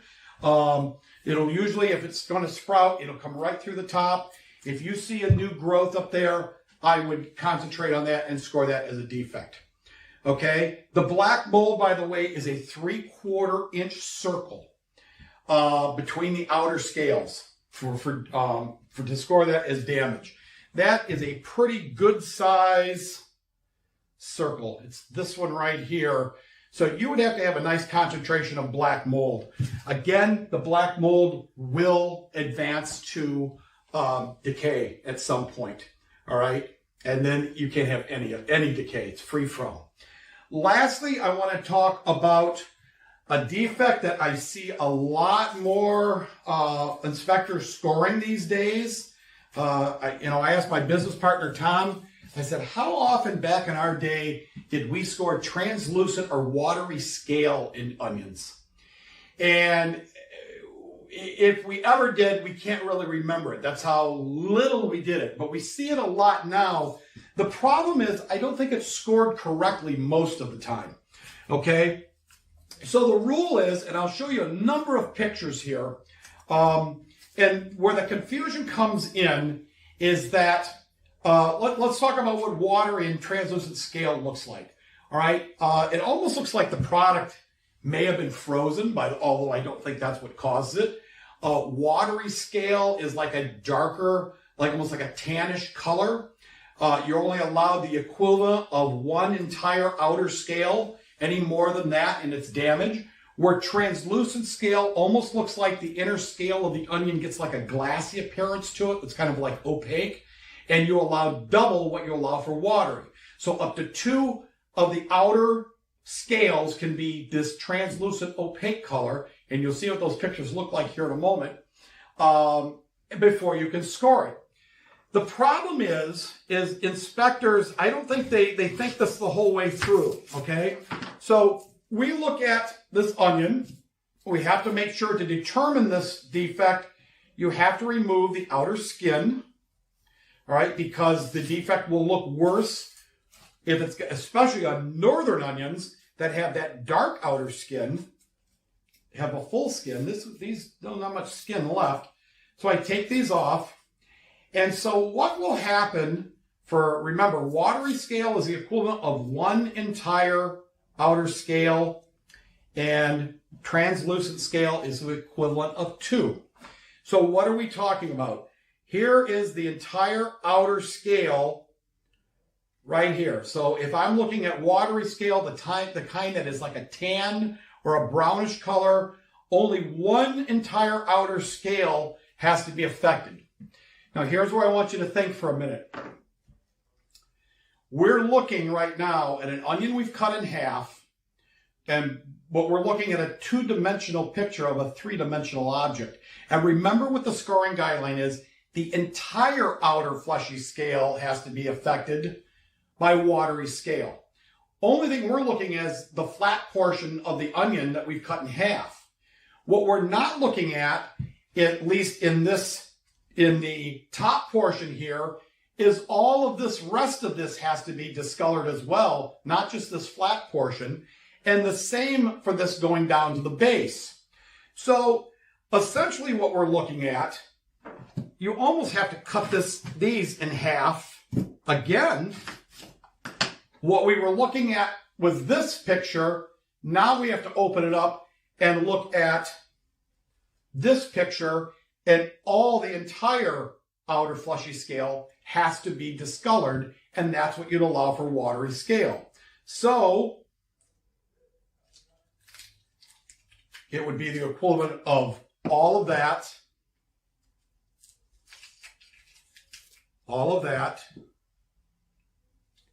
Whew, these aren't my days. My goodness. They're warm. And all of that. So not just the flat portions that we were looking at, but this is how much you would allow for watery scale. Double this for 2 layers for translucent scale. And you'd have to have more than this for watery and more than twice this for translucent to score it as a defect. Now, again, I keep seeing more and more of these of certificates and inspection reports that are scoring this, and I have a funny feeling that inspectors are essentially cutting it in half, looking at discoloration this way, not worrying about what's up this way towards, or down this way towards the root, up this way towards the top. They're not looking at any of that. They're looking at just this. This isn't enough. Okay? You've got to go a little bit, you got to go a step further, and you've got to look at all of it. The bottom line here, it is very difficult to score translucent or watery scale because you usually just don't have enough of it. And honestly, I know where I've seen some of the issue come up lately is with some of the meal kit companies that are out there, and they've got inspectors that are scoring water and translucent scale. And here's a company that's going to, with their product, essentially you're cutting it up and you're putting it into a pan and you're sauteing it with oil and whatever. And by the time they're done, they're discoloring it anyway. The water scale, the translucent scale, I've never known it to really have an adverse effect on the cooking quality of the onion. It just looks like when you cut it in half, you've got the outer scales look like they're a little bit different color than the rest of the onion. And other than that, I don't see anything else being different. Okay? So keep in mind, we're going to look for decay in the necks. We're going to look for black mold between the outer scales. We want to make sure we know which type of onion we're looking at, whether it be a northern onion, a non-BGG, or a southern onion, which has very loose, if any, outer skin. All right, that is a BGG, or a Bermuda Granix grano onion. We want to make sure we cut some onions in half. And honestly, it's not like you have to cut necks and then cut a whole separate onion to cut it in half.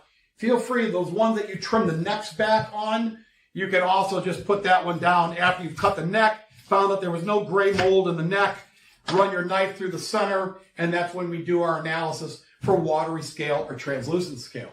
As simple as that.